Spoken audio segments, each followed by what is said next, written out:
you to stand for the opening karakia and council affirmation.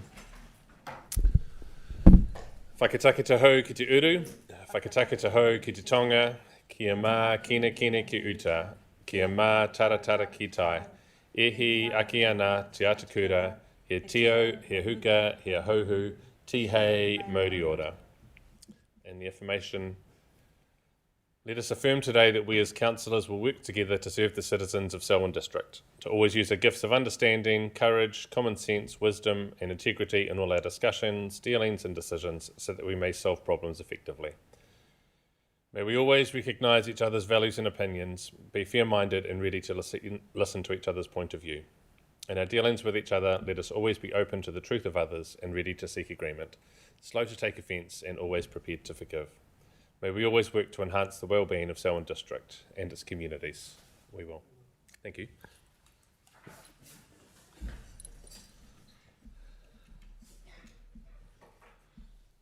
So we have an apology from Deborah today, and Shane is joining us online, as you've seen.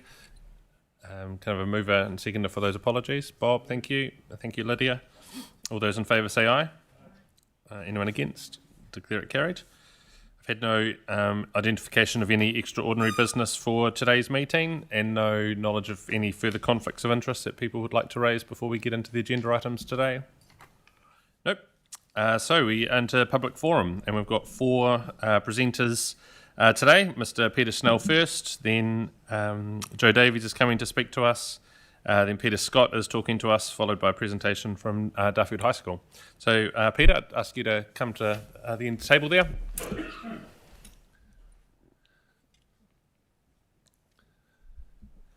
And just the right-hand button on the microphone will turn it on. We've allowed about 10 minutes for this conversation. And so, yeah, welcome back. You've presented here before and met with Sharon and I a few weeks ago now. So if you'd like to present your matter to us. Right, I'm here on the pit matter. You probably all know about it. It's been going on for over 100 years with this council. Me and my father have tried to sort it out for the last 50. Now, this council have offered me a compensation package of $13,000 and to take responsibility of what's been dumped in this pit by the council, by Cyclone, and any other contractors who are issued keys by the council. Now, the reason why I turned down the compensation package is quite simple. I spent $15,000 on lawyers, and they could not even get a meeting with this council. They were denied meetings to discuss the matter. The pit's left totally unproductive. It's been left in a mess. There's a $20,000 or $30,000 clean-up mess to do. It still won't be productive land. I have to return $6,000 a hectare per year, per annum, to actually to make the farm viable. And you've left a piece of totally unproductive land the way you've left it on my property. You can't even actually state you've actually finished with the use of my land. I've had no legal documents or nothing to say you've finished with the use of my property. Now, for those ones who don't realise what's going on, there's actually a legal reserve on my property, and someone started to extract the pit over 100 years ago in the wrong location. And I was always promised the titles would be moved. Now, I will not accept the compensation package unless the titles are in there and being moved. The other thing I've done is I've sent this council an account for all the material they've extracted and they've dumped in there. And they deny that. So you've got a choice shortly, is either do a realistic compensation or pay my account. Now, anyone in the room think the compensation package I've been offered by this council is fair? Sam, I see you didn't speak. We're actually here just to hear your views to us today. So if you've got other things you'd like to share with us, feel free to talk about those. And we'll also have time at the end of the meeting to have a conversation with the councillors about the matter that you raised with us. Well, I want answers. After 50 years, we're starting to get a little bit frustrated. And all you can do is offer me an insult and a compensation package. And at this stage, not paying my rates until I can get a realistic answer from this council. So you've got the other alternative, is take me to court. And I'd like an answer today. So I'm going to sit here until I get one. Or you can have me forcibly removed by the police. So make your mind up. So today, Peter, we're not going to be able to give you that answer because today is the opportunity for you to come into public forum to talk to our council about the matter that you've raised with us. No, it's not today I've raised it. So you've re-raised an issue with us. Councillors will have time at the end of today's meeting to discuss the matter and understand any background. As you've alluded to, there may be some councillors here who don't understand the full data behind it all because they haven't been here over the years with the experience that you have brought to us. So the Chief Executive will share that with the room, and then we will be able to have a proper conversation about it. Well, as I said, I'm not going to move. Well, I'm sorry, I've had a guts full. I tell you, I used to deal with a council employee here, and then he got arrested. That's when the matter went all haywire. Because you never had legal consent to dump on my property. You've never had it from me or my father. You've only had consent to use the area and the movement of titles. So we appreciate you coming down today to share that with us. We've asked you previously to also engage with our legal team. If there's a negotiation that you'd like to take place, then for that to happen, and that was the offer given to you again when we met with you in person a few weeks ago. You've come down today and have not brought that back to us. I have spent $15,000 on lawyers, and you keep denying them rights to come down here and speak to you. Okay, I've got it in writing. Okay, that's not the account that we would agree with at all. Why did you send it to me then? Why did you send it to the lawyer, denying them the rights to come down and meet with you? Mr. Snell, we're not going to get into it backwards and forwards here. If you've got anything further that you'd like to leave the room with today, then you're welcome to share that with us. Yeah, I'd like to leave the room with an answer. And as I've said to you, that's not going to happen today. So if you have nothing further to add to your presentation, then this will be the end of the presentation from yourself. Okay. Okay. Well, thank you for coming, and we will discuss this matter later in the meeting. I'd ask you to now leave the seat that you're in so that someone else can please come and present to us. Oh, there's another seat sitting next to me. Yeah, councillors, we'll just pause this meeting and adjourn from where we are because, Mr. Snell, that's not the way that we conduct business in this chamber. We are here to listen to you, and we've done that sensibly, and we do not feel that that is the right way to go. And you now have got people in the public deciding to leave because of the atmosphere in the room. So, councillors, I just ask you to adjourn the meeting, and we're just going to move to the room next door. And Mr. Snell, I'd ask you to please leave the meeting.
Down today. We've just had a short adjournment to the meeting and are now resuming our council meeting. Joe, Councillor for Environment Canterbury, and got in touch to share some of the work that and a decision that Environment Canterbury had made and some discussion from there. So I'll hand the floor over to you, Joe. I've got about 10 minutes for this conversation. Great, thank you, Your Worship. Peter's joining Joyce. Peter, Thank you for being here too. You've got a separate presentation though, Peter, I understand. Great, okay. So Joe. Great. Thank you, Your Worship, Council. Just got a wee slide pack that will kick off.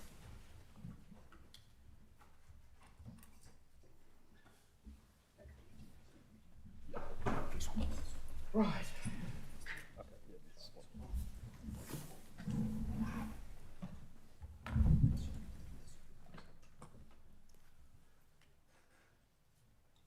Service connecting Rangiora, Rolleston and Christchurch are picking up steam. Environment Canterbury has voted to approach Kiwi Rail to explore a potential passenger service between Rangiora and Rolleston.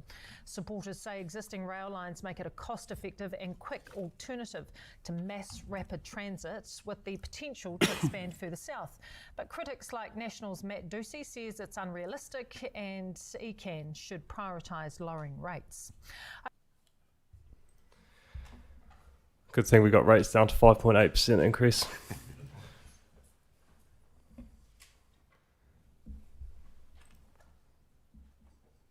Great. So, yeah, thanks again for allowing us to talk today. So this isn't just about rail. This is about the sub-region. And the development case that this work is built off is at a website here, chrt.space, that outlines in more detail the problem that this transit model is looking to solve. Basically, it's a great thing for the city, the sub-region. It will be good for the economy, our connectivity, our environment, but it will cost money.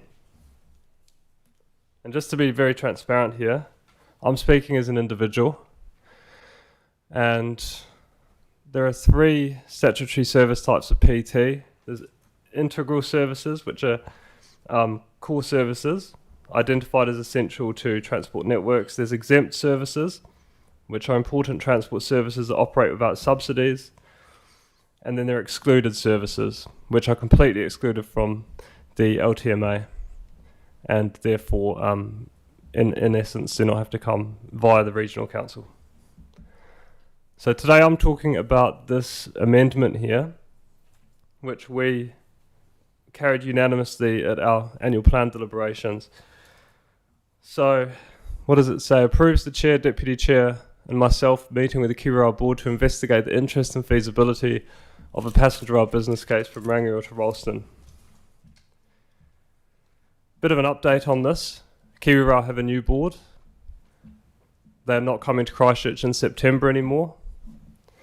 We have told Kiwi Rail we are happy to go to Wellington. And how did we get here? Well, I mean, you guys have had people come and talking to you about rail for a long time, I'm sure. And so have we. And it actually comes through the Regional Transport Committee, which Mayor Sam sits on, through a notice of motion in 21 from Councillor Tana Apanui.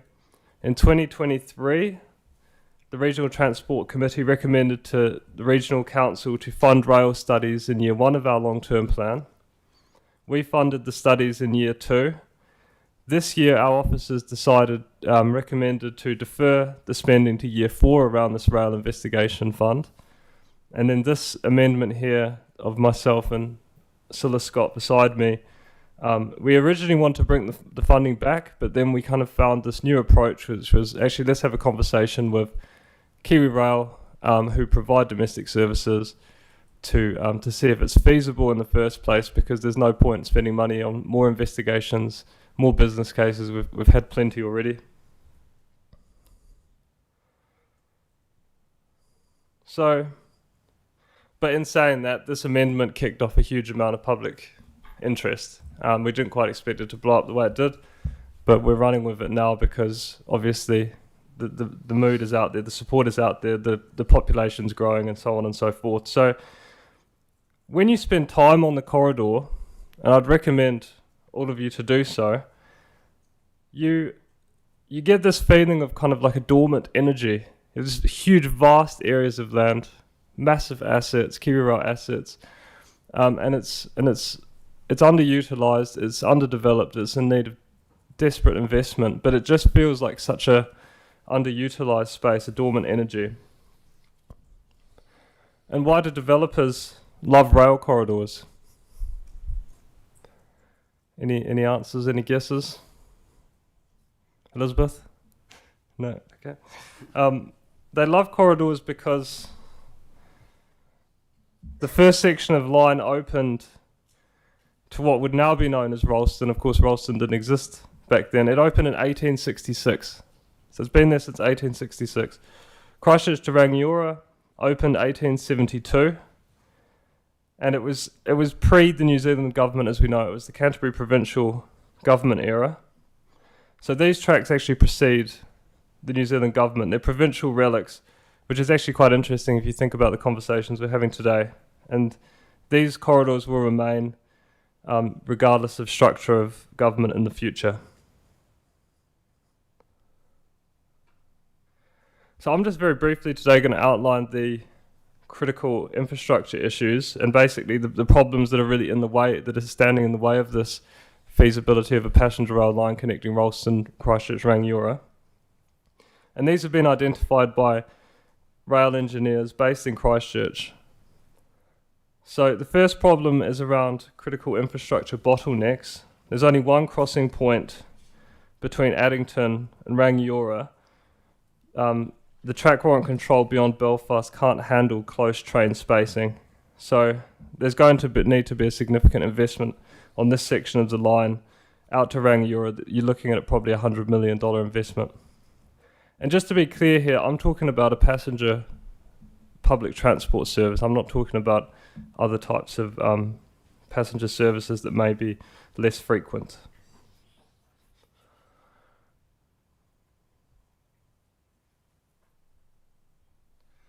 So here's a bit of a map of the line here.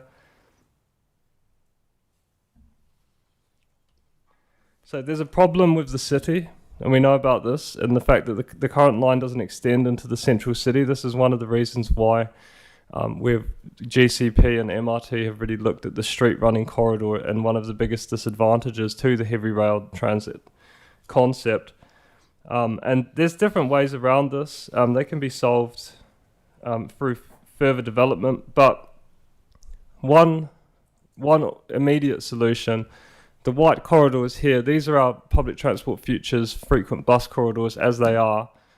If you were to look at putting a platform between Riccarton Road and Kilmarnock, Fendleton Road and Papanui Road, you could connect into these frequent high frequency corridors as they are. They're 10-minute bus corridors as they are. And we know that there are also alternatives, people looking at the Morehouse Avenue situation.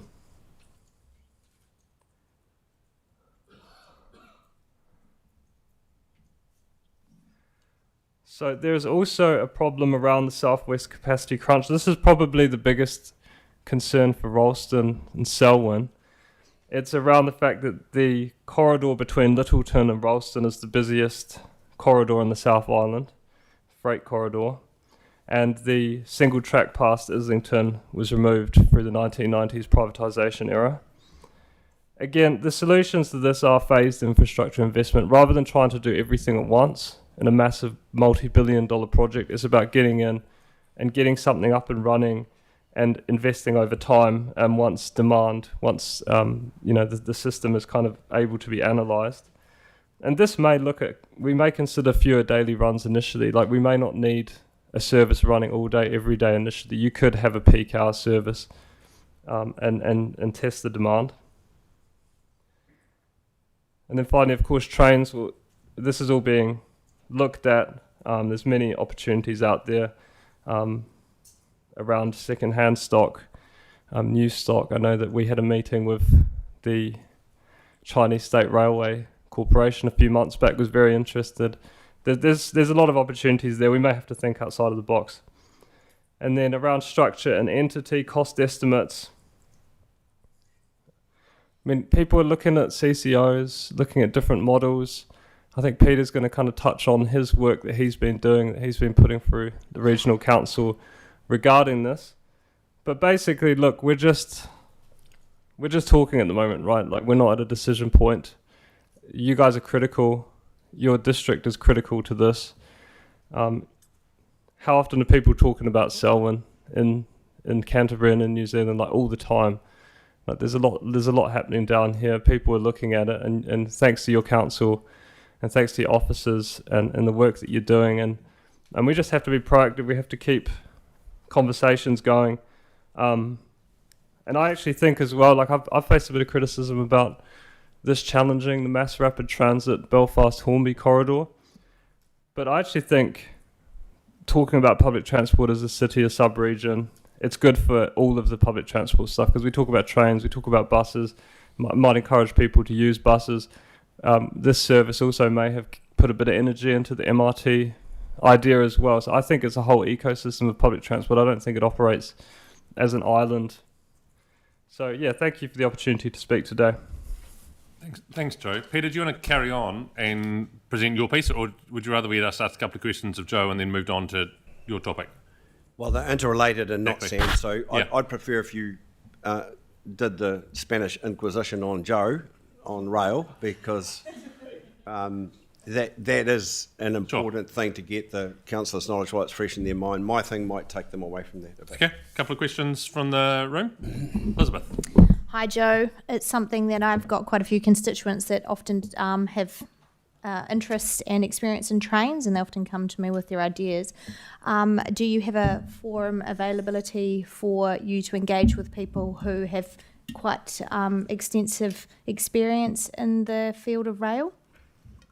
Yeah, absolutely. Like, my contact details are available. Happy to hear from anybody. We've also got a meeting in August with Sustainable Ōtautahi Christchurch, which is an NGO, and there's going to be a rail forum in August. I'll let you know, Elizabeth. Thank you. Thank you. Cool. Anyone else? No, thank you, Joe. Peter, move to you. Yeah, thank you. Ngā mihi nui kia koutou mea, kai konihira. It's good to be here, Sam. I haven't been a while since I've been in this room. So essentially what I'm doing today is I had a notice of motion in our June meeting that I put before council about taking the public transport authority that we have and the road controlling authority that CCC have and put them in a CCO. Put them in one place so that we can deal with our futures better. And I think Joe's elaborated to the fact that there's a lot of disparate bits going on. I got into a bit of trouble with your local councillors, regional councillors, Sunkel and Mackenzie, saying, well, you need to go and talk to Selwyn. I wanted to keep this really simple with our council. I wanted to have a Hereford Street conversation, which I've already done. I've been to their council and informed them.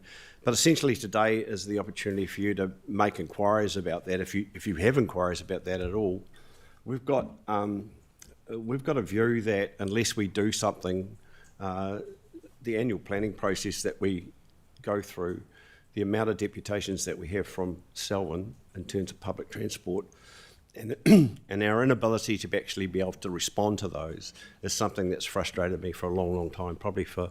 This is my 9th year in council, and it's been consistent, and Sam, you've been consistent through that period.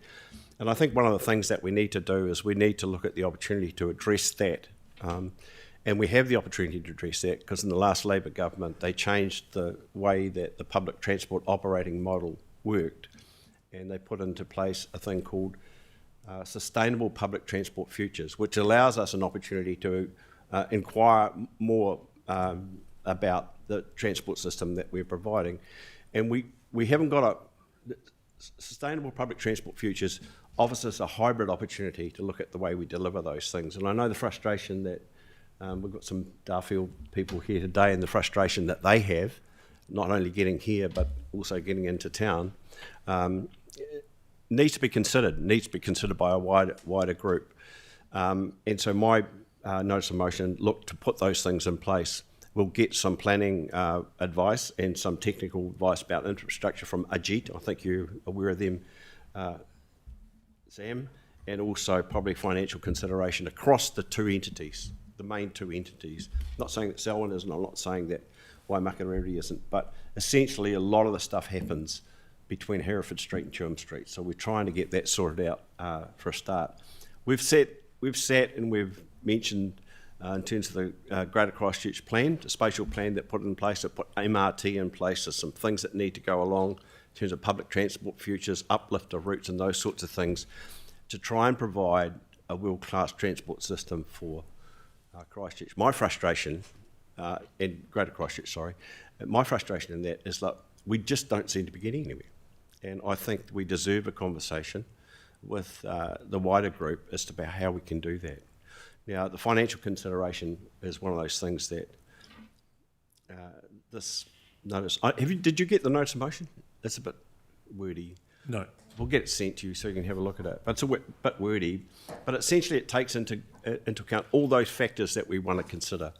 Whether we have a CCO, whether we use a CCO from one of Christchurch's models, how do we go about that? There's no decisions been made. It's the opportunity to talk about it, Sam. So if there are questions, more than happy to answer any questions. Actually, would welcome questions, Sam. Thank you, Peter. And I think it does make sense, it definitely makes sense to talk about it.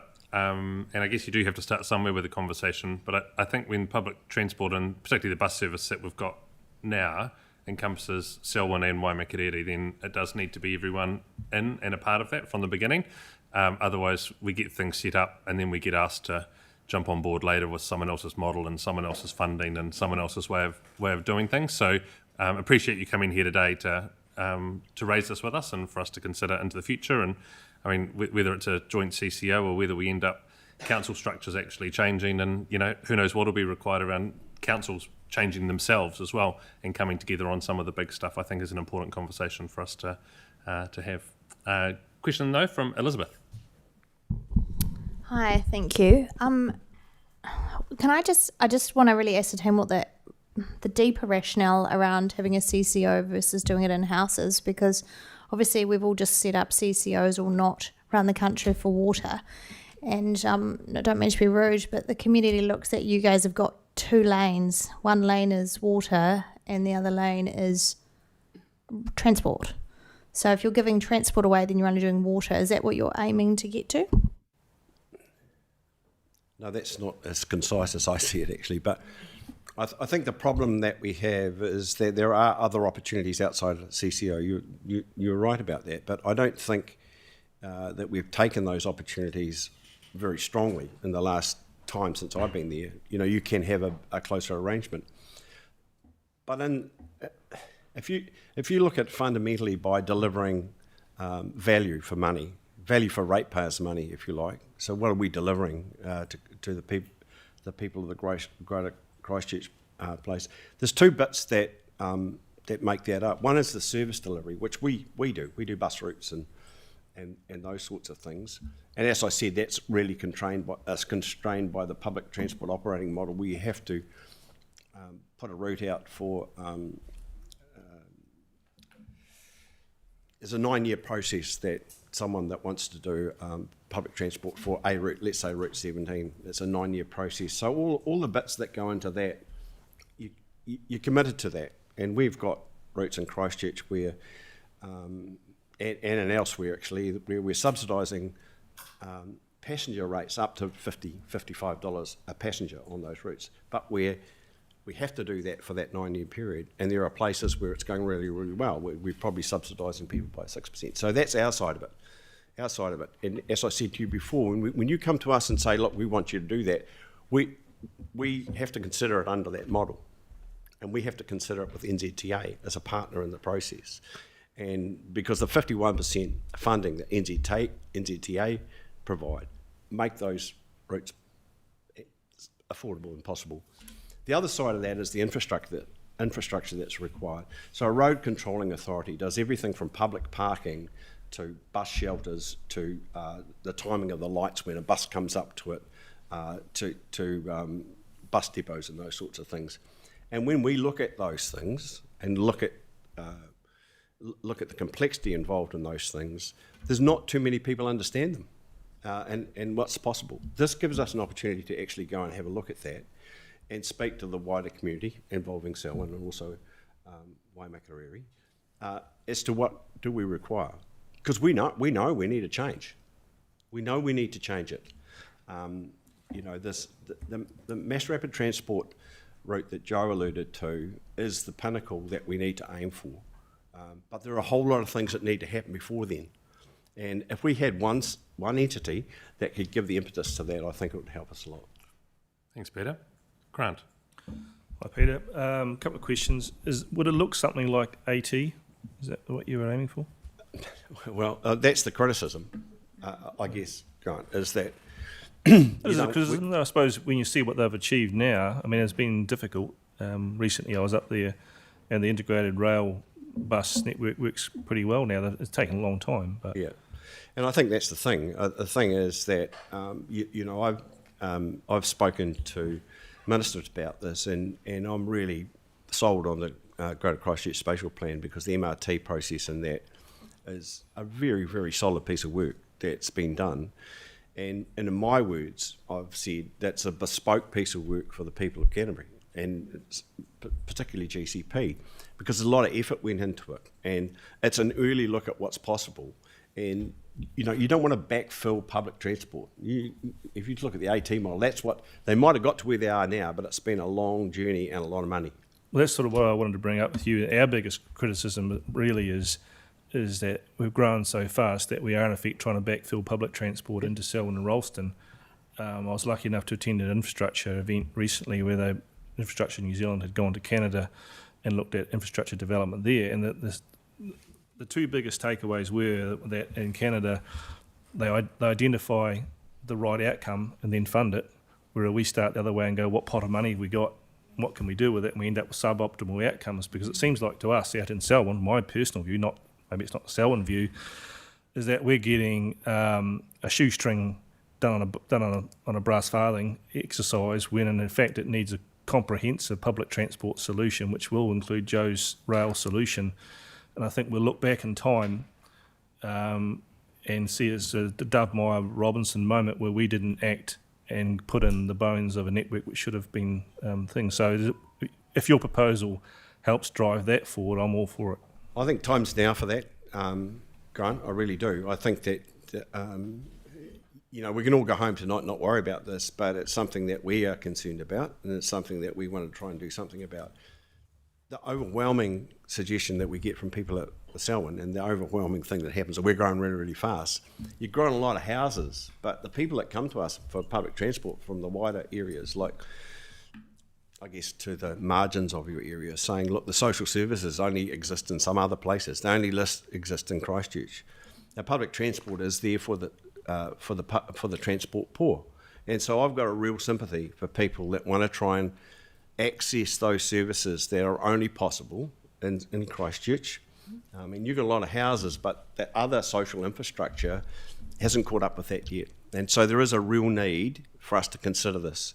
And we shouldn't shy away from it. And we want to do something, we need to get on and do it. Yeah, that's good, Peter. Thank you for acknowledging that, because it's a key part of our advocacy to the government is around not only increasing services in Christchurch, but having them where people actually are located here as well. Sophie? Yeah, I'll try to make it quick because I'm aware that we've got other people who want to speak. Yeah. I guess what my question boils down to is, would a CCO be able to respond more quickly and do more of what Grant was suggesting, for instance? So we've recently had Bentley's came up with a proposal to do a private line, and they don't have to go through all the processes that ECAN does to set up a whole new set. But just as equally, if they decided that it wasn't profitable, they could cancel it like that. Whereas ECAN, again, would have to go through a whole route review and everything else. So one question is, do you think it would be able to respond more quickly to things like that? Because we've got whole subdivisions that have, they've got PT areas, bus stops planned in there, because at the plan changes, the commissioners accepted the developers' arguments that we can put in these bus stops. And they also listened to ECAN responses. Yes, we can provide buses, but several years down the line, we don't have buses. So I guess I'm worried. On the one hand, I can see a hopeful future with this, but on the other hand, I'm worried that if it was just ECAN and Christchurch, we would still be left on the outside with a bunch of bus stops that don't have any buses. Yeah, and look, I think that's a great point that you've just made, but the point that I was trying to make at the start here is that the Labor government made that change to a sustainable public transport futures, and when I've spoken to ministers about that, they said that to move away from the model, the public transport operating model where you have to, contract a route for 9 years and a bus service and get all your margins and everything in it for a 9-year period, to me seems inconsistent with being able to do some of the things that you want to do and some of the things that Selwyn residents want to do. The Sustainable Public Transport Futures model offers some ability to be a hell of a lot more flexible than what we are, because we've got community models, and we've got the health model that we've got. So we've got 3 models of public transport, and there's no integration of them. Sustainable Public Transport Futures allows us to do things like own buses. We could own buses with Wellington. We could own buses with South Island buses. Could all be owned by the one thing. That gives you some flexibility then in terms of what you can and can't do. So that's my point. My point is, look, we've got the opportunity to look at this. We've got the model that's been given to us. The ministers have said if it's more efficient, we should do that. If it's more flexible, we should do that. So why aren't we doing it? So that, and does it need to sit in a CCO? Maybe not, maybe not. But that's like, if you want to get someone's attention with a notice of motion, which I'm sure council's aware of this, you've got to be pretty pointed in terms of what you're looking at. And then we'll take the information from that process to inform us about what's the next step. And you should be assured, my last point, Stan, is you should be assured that we will keep you in the loop, but we need to be pointed with the city. We need to get their attention first.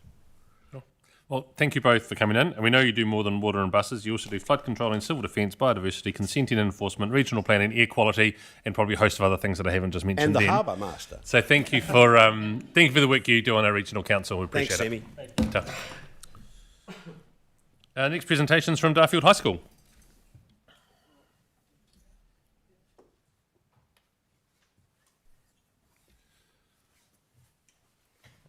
Welcome along, boys. Thank you for the presentation that you've sent through to us, and looking forward to you sharing that with us this morning. If you want to just press both, if you're both going to speak, just press the microphone button on the right-hand side of both microphones and pull that one down towards you. That's great. You can introduce yourselves, and then we've got about 10 minutes for the presentation. Thank you. Kia ora koutou. My name is Xavier Rangi, and this is Levi Nicholson. Hello.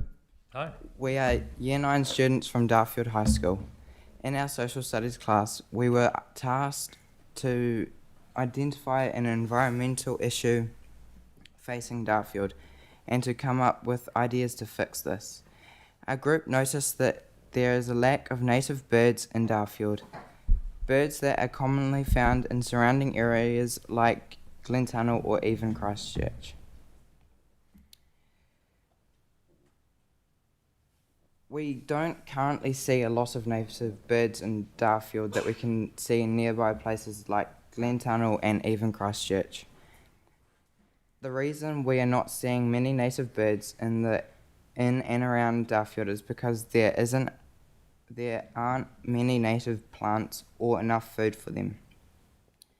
We do see a lot of pea waka waka, but we do like to see other native birds like the kereru and the korimako, even the moorpork. The biggest problem is how there isn't enough food source to attract native birds into Darfield and Kuwi. Another problem is how there isn't a lot of pests that eat native birds' eggs and harm the native birds. To fix that problem, we need to add more native plants around our township, especially plants that are a good food source for native birds, and install traps amongst the plants. The question is where. The plan is to put native plants and traps alongside State Highway 73 between Darfield and Kuwi. The plan would also involve a cycle path running through the planted areas.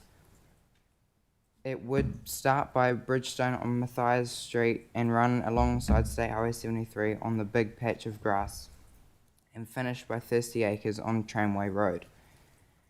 As shown in the picture in the middle, the black line is the footpath and the green line are the areas where the plants would be. The cycle path would be 8 kilometres long, with native plantings running along the railway line on the northern side of the State Highway 73 for 6 kilometres to Kuwi. On the left, what it looks like now: dry, easy to catch fire, and the land isn't really used. on the right, we have used ChatGPT to like make a picture of what we could make it look like, and it would be safer to bike on, have native plants to attract the birds, and lush. So, because there's a lot of fires that, like the one when the train went past, so it would be less likely to catch fire.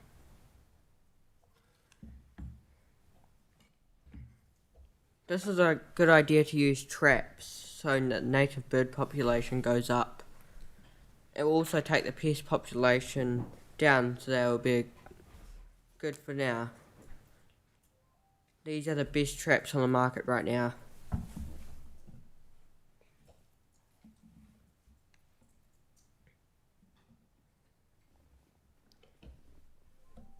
The recommended distance is about 100 metres between each trap, because the pests can't see the traps and run away, but they would stay in the bird corridor.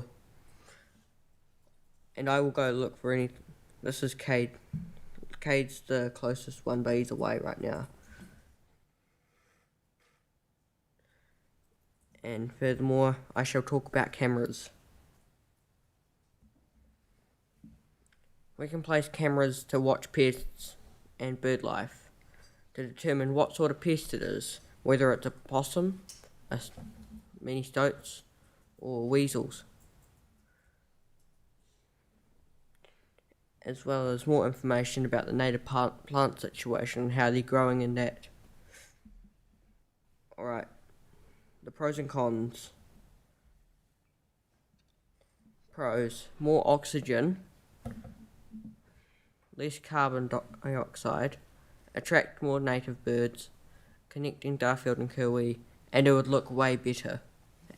So with connecting Darfield and Kuwi, it would be, so the path would be able to connect the students at the schools or families to Darfield and Kuwi. So you could, like, instead of, like, some people also bike on the main road, and like how there was an accident a few years ago with the guy that got run over. It would be much safer to bike on that footpath than on the main road. We did a survey a few weeks ago about this idea, and we asked if you walk or bike, or if it would be safe to bike on the main road, and most people said no, it's not safe to bike on the road, and they do bike. And that's, a lot of people, or all people, want this plan to go ahead. Thank you. Great. Thank you very much for a great presentation there, really well researched, and you're showing the data behind it as well. I don't know, 5 or 6 years ago, there were a couple of Year 9 boys from Darfield High School came and said, could we please have a pump track in Darfield? And so last year it opened, so it took about 5 or 6 years for that to happen. So these things aren't turned around quickly, but it shows that your voices are important to us as a council to get things delivered in our community. The pathway and the native plants, I think, is a great idea for us to think about building on existing things that we already have in our community. So I'm keen to ask you, what other groups have you talked to around particularly pest-free and getting rid of the pests, because there's some local groups that already exist around that, and also anyone about the plants and sourcing plants and who might do the work behind it? So we thought that, like, because the primary school did a planting day at the forest, so like the schools could come together and do a day of planting native plants. Cool. And any pest-free groups, have you talked to anyone?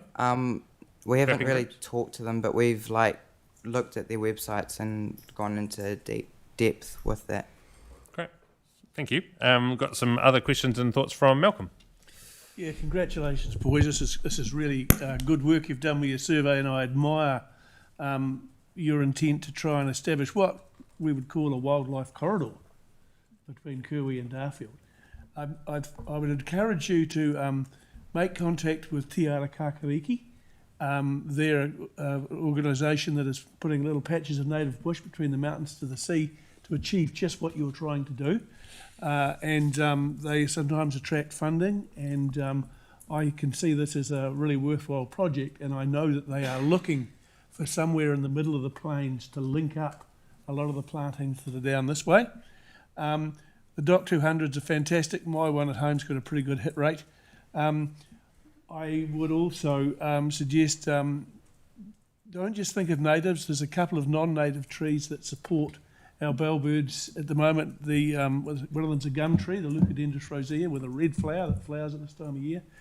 And another one is the Banksia interflorigata, which is a South African tree. They don't wild like a lot of others do, but they are wonderful food sources. So keep up the good work, and all we're going to do is find the money now, don't we?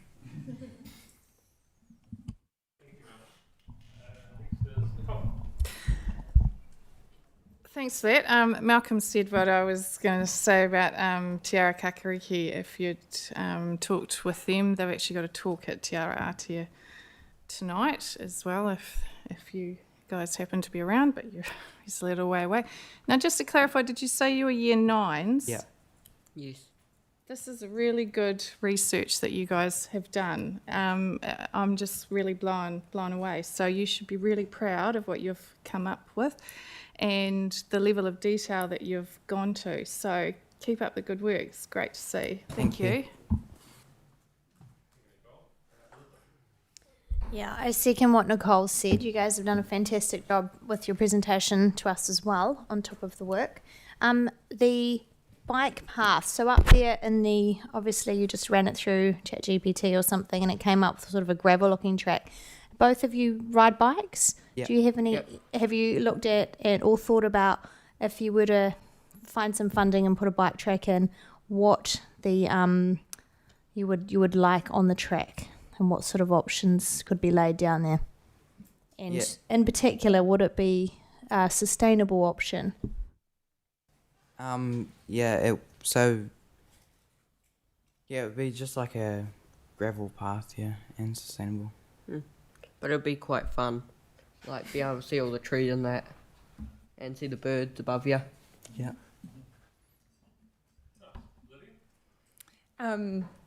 Thanks for coming in, guys, and noting that half your team's missing. I just wondered, did you want to tell everyone how you came to be here? I can explain that. Yeah. So first, we passed a class presentation. We were the only group that passed out of... How many group was it, Xavier? Like 6, maybe 8. Yeah. We were the only group that made it. And then out of all 13 groups, we were chosen to come here. So it's very rare for us to come here. Thanks to Sean. Yeah. So you guys, thanks. actually, Sean and I had the pleasure of judging the Year 9 sustainability initiatives, and these guys won out of the whole year group of Year 9 students. So it's nice to see you guys in here. Well done. Thank you. Thank you. Great. Thank you for coming down and presenting that to us. We will have some... Oh, is there some... Sorry, Bob. Yeah. Darfield High asked a request for some funding towards trapping and such like, and I'm pleased to let you know you have some funding to start with. Thanks. From the council fund. Yeah. Watch the spaces go. Yeah. So thank you, boys, for coming down. There's a few things around land ownership and whether it's State Highway or Kiwi Rail and all sorts of complexities around that. But we will have probably Andy Spenton as a key staff member for us around this type of work, and he will be in touch with you to understand more about what you'd like to see. And we've also got a transport route already planned between Darfield and Kuwi that's currently sitting in a Canterbury plan, but not currently funded. So there's a few other things that might actually fit into this work as well. But thank you for coming in today. Thank you. Thank you for your time.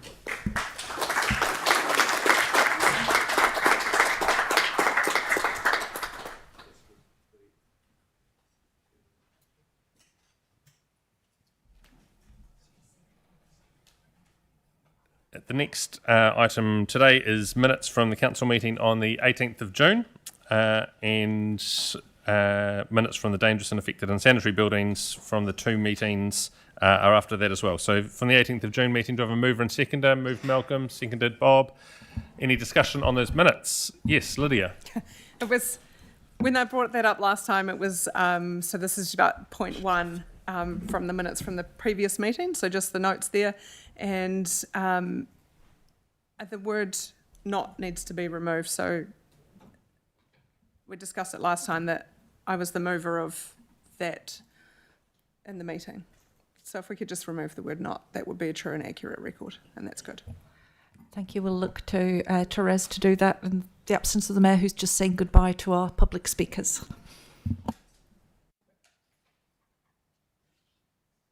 Malcolm, do you want to move or take it to the next steps until Sam returns, please? Certainly. Where are we now? The Mayor's report. Minutes of the dangerous, affected and unsanitary buildings policy review deliberation. Do we have a move and a seconder for those minutes? Moved Bob, seconded somebody, Elizabeth. All those in favour say aye. Thank you. Declare them carried. So that's the next. That's tab 7.3, Sam. Done with the minutes. Thank you, Malcolm. So then the next report is my report on page tab 8. A number of things have been included in there. Some of the visits that I have completed, acknowledgement of the Sheffield Pool transition, and thanks to all of those again that were part of that over the last 12 months. Pack and Save opening soon, a number of new jobs being brought into the community, opportunity for people young and old of various abilities, and both full and part-time employment, which was good to see. I've also highlighted the customer experience survey, again, which Sharon talked about last time, but it was received during the middle of a meeting, and I just think it's good, Sharon, to, in my report, I just wanted to acknowledge you and the work that staff have done around engagement with our community and the feedback that we have received through that with 84% satisfaction. So well done to you and the team for all of that. And then a range of other meetings that you can see in the diary there. Happy to answer any questions on my report. Otherwise, I'll move that you receive it. Seconded. Thank you, Malcolm. All those in favour say aye. Aye. Anyone against? Declare it carried.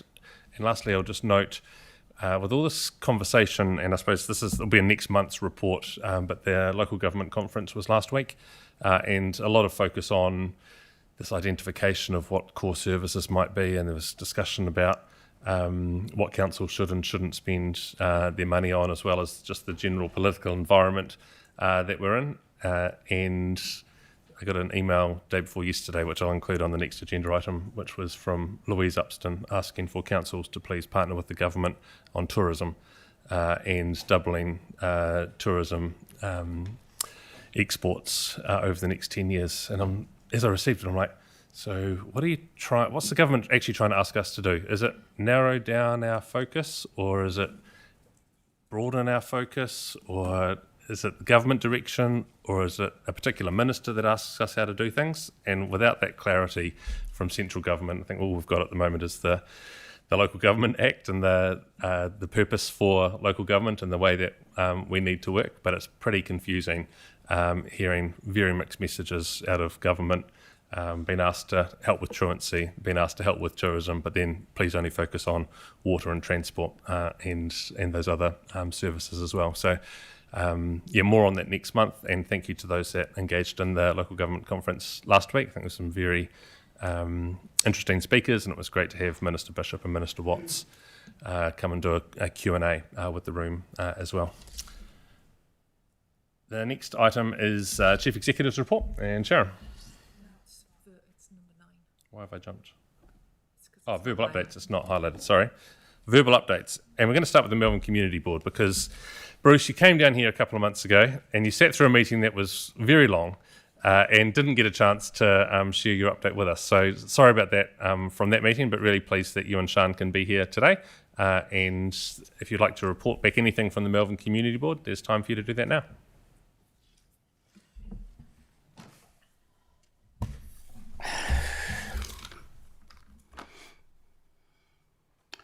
Again, thank you, Mayor and councillors, for the opportunity to present the monthly update on behalf of the Melbourne Community Board. Over the past month, the Board has continued to actively engage with our communities across the ward, responding to local concerns and working collaboratively to support better outcomes. I would like to highlight strengthening international ties. On the 27th of June, the Board was privileged to host the Honourable Teresa Koch, Vice Chair of the Malaysian Parliament Public Accounts Committee, alongside a delegation of over 20 officials. Their visit to Selwyn was part of a wider New Zealand program. It was a valuable opportunity to show our district growth and government practices while fostering international goodwill. To you, Mr. Mayor, thank you for your opportunity too, to just briefly explain Selwyn, the problems, the growth, and that. We did take the opportunity of doing just a quick tour around Rolleston, just showing the growth that's happening and the way that hopefully we are meeting that challenge. No increase in the targeted rate. Despite a reduction in revenue due to the West Melton areas moving to the Springs ward, the Board successfully negotiated a 2025-26 budget that maintains current service levels without increasing the targeted rate. This reflects our strong commitment to financial responsibility and ensuring for money for ratepayers. Community involvement in halls and reserves. We are making headway to having increased local involvement in the management of halls and reserve. Productive discussions are underway with council staff to develop more responsive, locally driven solutions, particularly important to our rural communities. The example of this is the Kerwee program. Connecting with residents' associations. Board members have been extremely active in building relationship with residents' associations. We've attended midwinter potluck dinners in Springfield and Greendale, and we'll present at the Darfield Residents Association tomorrow night. We intend to be there. I also want to acknowledge the newly formed Glenroy Residents Association, a positive step in local empowerment. The Deputy Chair will be joining their midwinter event Saturday. Greendale has had a very successful ping pong evening on Monday, and somewhere around 50 people attended their potluck dinner last Saturday. Local transport innovation. In response to communities' rejection of a targeted rate for public transport trial, by Environment Canterbury, we made submissions and a presentation to Environment Canterbury addressing the real issues with Melbourne and that a good public transport model could address. We provided an alternative variable solution to ECAN, which is now being invested into the current annual plan.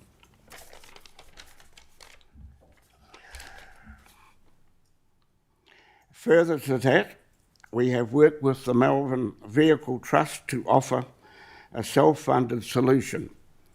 A community survey supported the initiative, and from August, a weekly shopping shuttle will be trialled from Darfield to Hornby and Rolleston on alternating Tuesdays at a cost of $10 return. The Trust is currently training 10 new drivers. There is a growing grassroots support in Springs, representation review of the future of community boards. There is a growing grassroots support in Springs and Ellesmere wards for the establishment of their own community boards. Following the Local Government Commission's determination, we are continuing discussion with Council to strengthen delegations, ensuring boards have the authority to deliver meaningful support at the local level. 2 of my board members attended the local government conference, and as yet we will be expecting reports from them at our next board meeting, which is scheduled for next Monday. In closing, I wish to thank my fellow board members for their continued dedication and teamwork. Our collective efforts are delivering real value to the communities we serve. Thank you. Thanks, Bruce, for sharing that with us. Are there any questions people have of the community board? Elizabeth. Yeah. Thank you, Bruce. I'm really interested to know about your alternative public transport option that you've got. So you've mentioned... Can you just, sorry Elizabeth, could you just talk a wee bit slower? Sure. I'm becoming deafer. Sorry. Your alternative public transport, Yes. is that solely the Melvin Vehicle Trust? No, not necessarily. We have put, and Sian has been very much in meeting with Environment Canterbury Transport Committee, and we've put ideas up to them. But again, in the meantime, we've been also talking to the Melvin Trust, and they are happy at this stage to do a trial as to how it may go. Not only to perhaps to as a shopping trial, but also to if we get the customers to perhaps look further afield. Excellent. We'd like to keep in touch over that because Ellesmere's possibly in a similar situation. Thank you. Great. Bruce, thank you for coming down and presenting that to us. Well done on the work that you and the community board are doing for Melbourne. We appreciate it. Okay, we look forward to next month. The next is economic development update. Shane, is there anything you'd like to update us on from the economic development space? Perhaps nothing that I already have. Sam, we had our first stakeholder meeting a couple of weeks ago.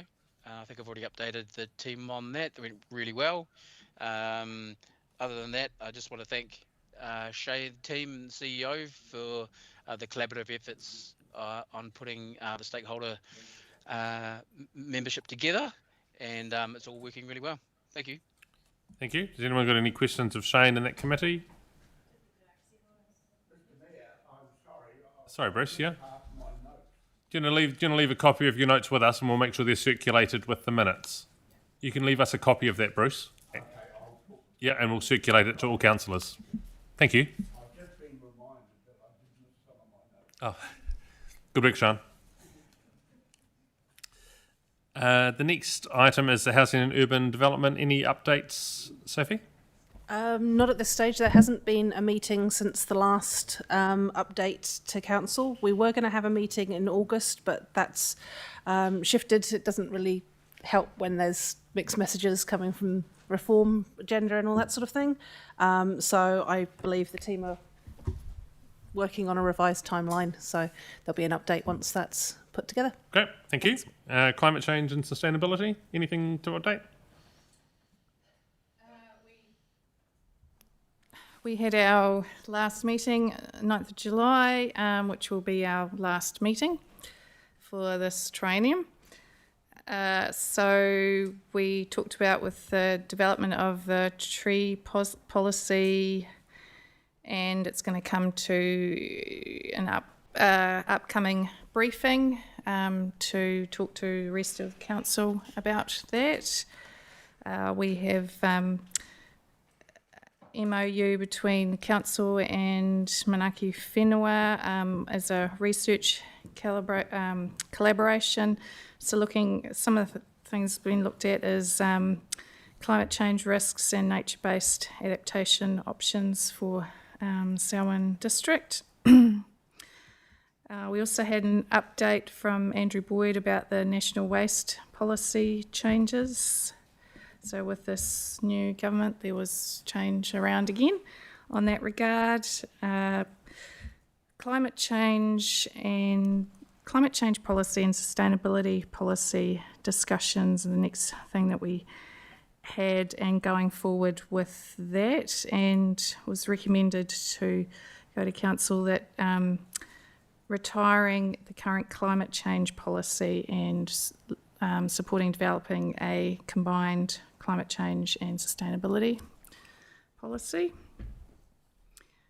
We also had data about the ECA Community Resilience Program and looking at proposed criteria for site selection for that in the district. And then we had a work update from our climate change lead staff member. Happy to answer any questions. Thank you, Nicole. Anything for Nicole?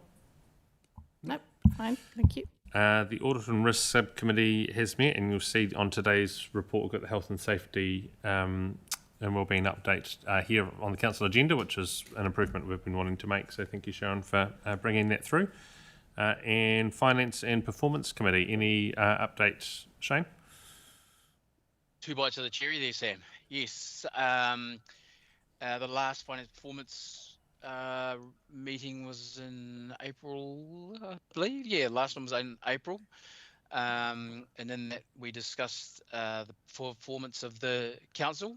I'm just reading for my notes here. While the development contributions were behind in the budget forecast, leading to a $6 million deficit and oval surplus, removing DC contributions operationally meant that we are washing our face and living well within our means through good fiscal prudence.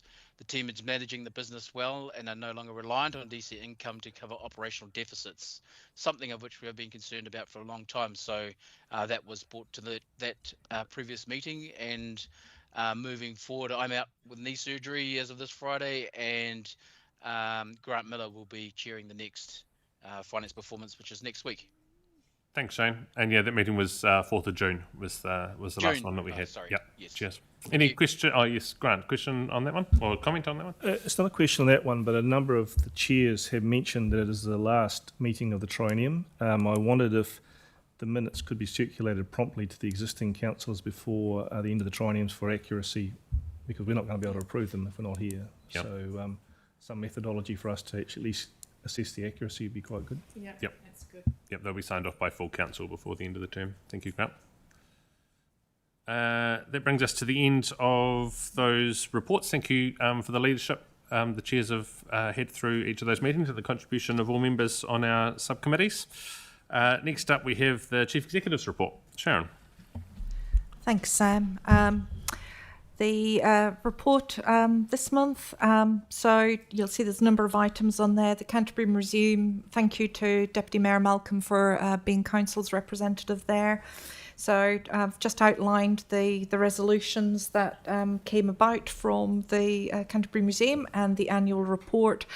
We will have an ongoing representation at an operational level, working with the Canterbury Museum, and we will be having regular updates brought to Council from the museum to make sure that there's a shift and engagement and communications with future councils going forward. Just want to draw attention to the local government elected members' determination. I've had a number of questions from community members who think that that's a local government elected members' remuneration is set internally. I just want to express that it isn't. It is an external objective body who determines elected members' pay. So there has been an increase from 1 July, and there'll be a further increase post-election. And I think it would be fair to say that the Remuneration Authority have reflected the growth in Selwyn, and so there has been an uplift that reflects the size of Selwyn now, which is deemed to be around a metropole level. So that is definite change. I've included the CWMS Zone Committee review meeting that has been to Mayoral Forum for information. Just want to draw attention to item 4, the strengthening emergency management. So the document is attached. It is a publication that has come out from central government that shows the roadmap for strengthening emergency management. And there's a number of timelines through from 2026 to 2031. Our emergency management team and through the Civil Defence Emergency Management Group will be working collaboratively around those recommendations and be bringing back, I'm sure, to future councils further discussions around the level of investment or activity that is required. And finally, Orion New Zealand Limited Customer Advisory Panel. So Sam and I caught up as part of our relationship meetings with Orion, and they have an initiative around having a panel who provide specific advice along with all the other community consultation that Orion undertake. So they're looking for some advice and guidance. They are looking, despite the fact that we know we're going into an election, they are looking for a councillor at the moment to participate in their customer advisory panel. You will see that I have attached an outline of the terms of reference and what the purpose of the panel is, which is to represent perspectives and preferences that are important to customers and community, and to advise Orion on customers' perspectives and provide feedback and recommendation on investment plans. And the panel will complement a wider stakeholder and community engagement group that Orion is undertaking. So they're pretty clear and that what they're looking for in terms of the independent advisor. And what is not clear at this moment in time is actually the number of hours that will be required, but I think it won't be overly onerous, perhaps an hour or so on a monthly basis is my understanding at the moment. Nigel also provided us with some feedback with regards to the outages, so you'll see a couple of pages attached there that gives some background to the outages that we know that we received in last month. Thank you, Sharon. Any questions or comments on that report? And anyone put their hand up for the roll? First up, Malcolm. Yeah, I notice in the appendix that they do schedule the amount of meetings they have, and they appear to have a typo, and they've already started. They've got their years wrong. It runs sort of from September through till October next year. And should the council wish, although you are aware I am retiring, I have a lot of experience with Orion in the past, and I'll be happy to undertake that role should that be the council's wish. Cool. Thank you, Malcolm. Sophie. Yeah, I was going to put my hand up as well, but as Malcolm says, it seems to have started last September and only have maybe 3 meetings left. So that's a bit, either they've got a typo or they're a bit late asking people to the party. But I was just going to talk about, just focus a bit more on the discharging of the zone committees, just because that has been quite an interesting experience that I've been able to take part in over 6 years. Nicole's been on zone committees for several years as well. And we've got another former member over there as well. It's Helen Troy. And I think, Murray, you were on zone committee too. So it'd be really interesting to see what the new setup looks like and how that develops. I guess my main regret is that that isn't really set in stone before we get rid of the old. The new isn't yet set. So, but yeah, there's been a lot of work done, and it's sad to see something change. But if it meets the needs better going forward, then great. And I'm sure there'll be a bit of jiggling around to ensure that it does. Thanks, Sophie. In the conversation at the Canterbury Mural Forum about that was saying the variance across Canterbury meant that there did need to be some flexibility, and that has made it harder to land on what the final solution is in each of the new areas prior to the election. But I know that there's workshops and engagement underway to try and figure out where that can be. But yeah, we need to continue the good work that the zone committees have been doing. Next up is Lydia. I just wanted to follow up on the zone committee, and it says here that just around feedback, and I was wondering if we are stating our feedback around the proposal here, or in what avenue are we? Is this just for information, or are we discussing this? It's just for information, Lydia. So if we have feedback on that, what avenue would you like that to go through? Via the mayor, please. Yep. Into the mayoral forum. And obviously, I'm sure Sam will take it through to Craig Pauling too. Yeah, we'll do that outside the mayoral, well, before the next mayoral forum, because those meetings don't happen particularly regularly. So this has been tabled at the mayoral forum last meeting, 6 weeks ago now, and brought to your attention now. Yeah. Because I just find it interesting that ECAN came here to ask us for our feedback on it and to talk to us, and then now everything has just gone to the mayoral forum. So without reading the mayoral forum minutes, we don't really get to see anything. So it was great to have the link there, because I went back and read those, and some of the comments around it of being a three-legged stool. And I think that anyway, look, I can write my feedback, but it would have been good to have discussion on feedback here since ECAN presented to us. I don't agree with the proposal. Okay, thank you. And it wasn't unanimous at the Canterbury Mayoral Forum discussion either. Yeah. Elizabeth. I know that Malcolm, as an electrician, is well suited to the Orion panel advisory panel.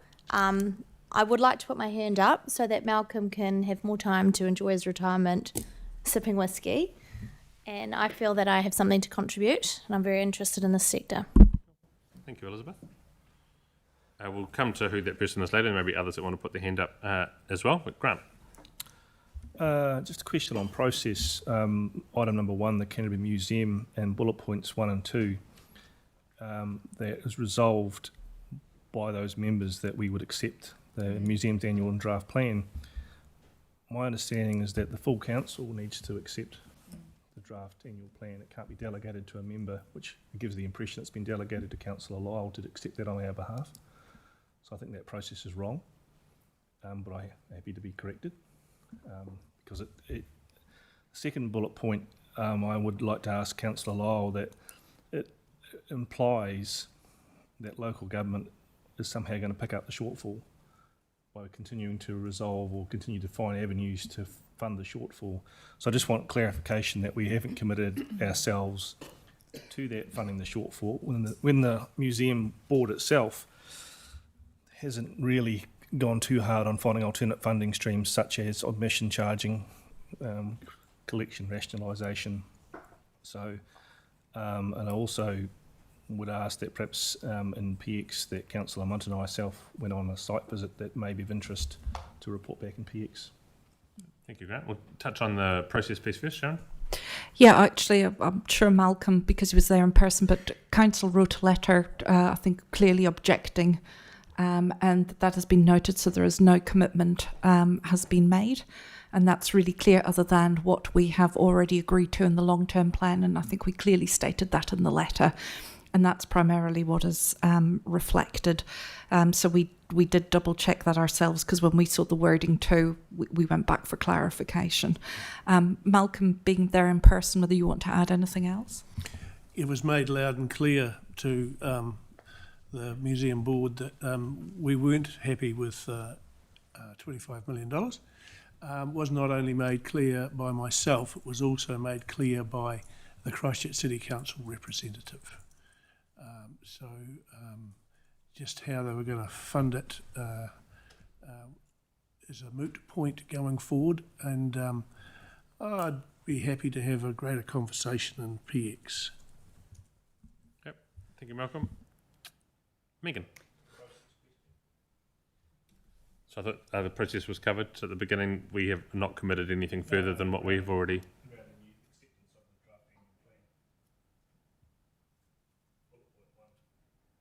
That the Canterbury Museum levies as outlined in the museum's draft annual plan and contributing council's long-term plans be approved?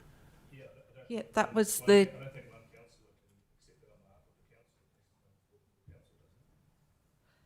No, I'll just look to my legal team, but I think actually what we clarified that was the Canterbury Board Museum accepting their own annual plan. They did come here and present.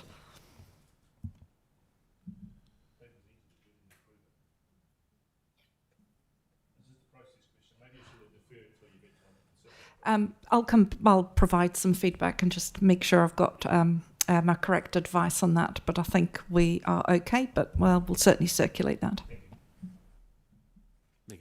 Yes, kia ora koutou. So I also want to talk about the CWMS review, but I wanted to say at the very beginning, I probably should have declared a conflict earlier in the meeting agenda, in that both my father and son are part of zone committees.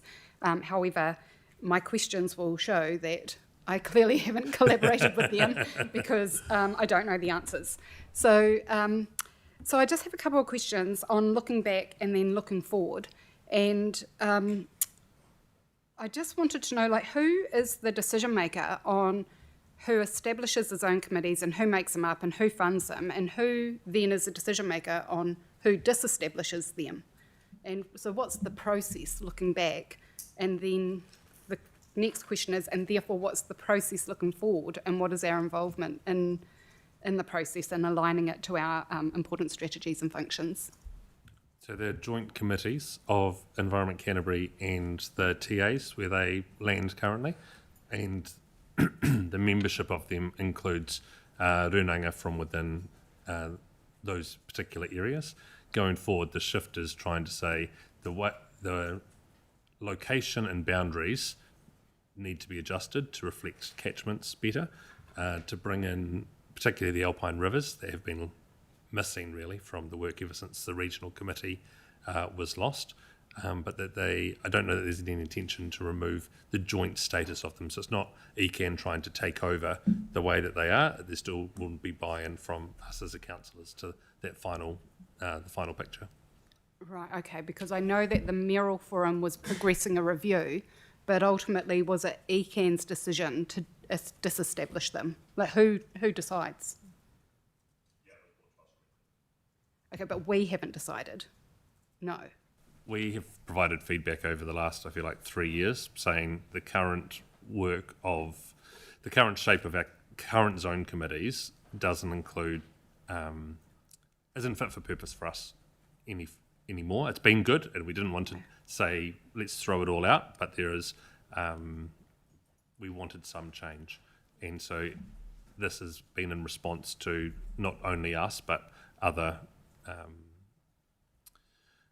councils around Canterbury asking for that, at the same time as some councils saying, what we've got now is perfect, please don't change it. And that's been the mix.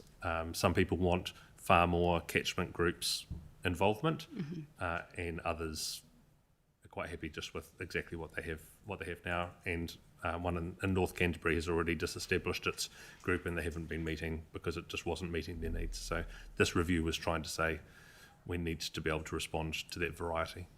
Okay, so this council, though, has no decision-making in it, and we haven't made a decision in it. ECAN have disestablished the committees. Is that correct, or is it the councillors who are appointed who have decided? I'm a little bit confused. No, and No, it's ECAN. Well, the disestablishment, Sophie, you've sat on your committee. Have you been given a letter of disestablishment and been removed? Oh, go off, see. Oh, yeah. No, I haven't seen a letter of disestablishment. However, we have had a final meeting, and well, it wasn't even a meeting. We met at a restaurant to share stories about how the committee had gone and what we saw going forward. But it wasn't a structured meeting, but it was very well understood that everybody that was the end. And next week, the Christchurch West Melton Water Zone Committee is also having a meet-up at a venue somewhere to say farewell. So in that sense, there is this definite sense that we have been discharged by somebody, and yeah, the new structure has not yet been set. And so it's a reconstitution, I suppose, of something with different boundaries and different people, but not necessarily total disestablishment of the committees themselves. Yeah, the meetings were always facilitated by predominantly ECAN staff with support from the different TAs, but it was predominantly ECAN, and those staff are effectively awaiting new orders now.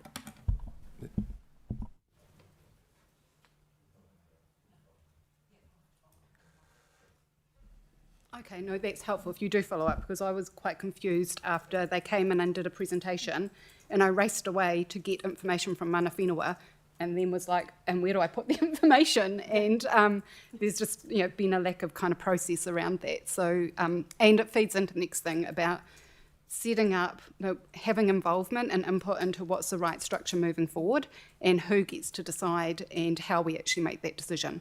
Keeping in mind, of course, that council might look different after September. But yeah, kia ora. Cool. Thank you for that, Megan. We'll get back to you on it. Anything further on the report? We've got two people who want to be on the Orion committee. Is there a mover and seconder for one of the names, and then we'll vote, and if they lose, then it's the other person. Second for Melky. You'll move Melky, and then Melky doesn't have to move himself. Someone second Malcolm's. Would councillors prefer that we did this publicly or on a piece of paper? Well, I raise a query. Does it need to be done now? It asks specifically for a council law, and you're going to election process. Are you going to try and guess who might be re-elected here? I think we'll just put someone forward for now, and the new council will determine who its appointments are after the election. Then we don't have to guess what may or may not happen through an election process. Yeah, and they did ask for somebody between now and the intervening period. Are councillors happy with a show of hands, or would people prefer to write a name on a piece of paper? If you've got three people that are keen, put them in a hat and draw a name out. I mean, they're all equally capable. It seems a bit unfair to be... It's the decision of council, not... If you want me to flip a coin, then someone move that I flip a coin and make it happen, but it's the decision of the council, the appointment. I don't know if it's appropriate to do it round a public table. I don't know. Well, just for the people that are involved in that process. Okay. I mean, that's my opinion. Can you please grab a piece of paper off your desk, write down either Malcolm or Elizabeth on that piece of paper?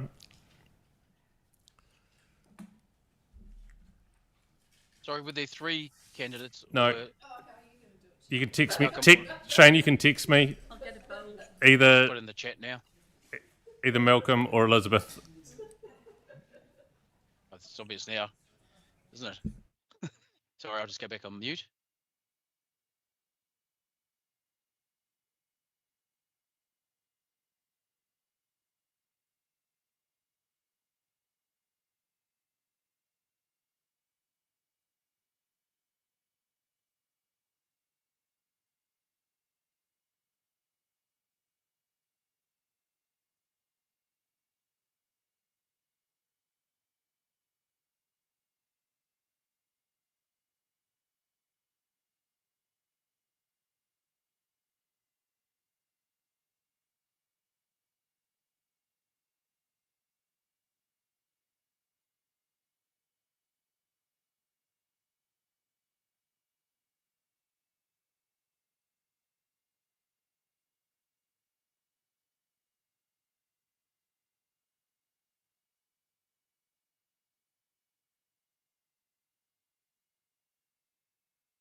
Great. So the answer is Malcolm will be appointed there. Thank you everyone for sharing your views. And we're going to have a mover and seconder for receiving the report and the appointment of Malcolm. Moved Bob, seconded Shane. All those in favour say aye. Anyone against? Declare it carried. Thank you. Sharon, thank you for your report. Next up, we have the submission on the RMA National Direction Proposals 2025. Jeff, welcome along. Tēnā kōrua. Emma? Kia ora. So move. Voice from the gods. Thanks, Shane. And Malcolm seconding the report. Emma, hand over to you and Jeff.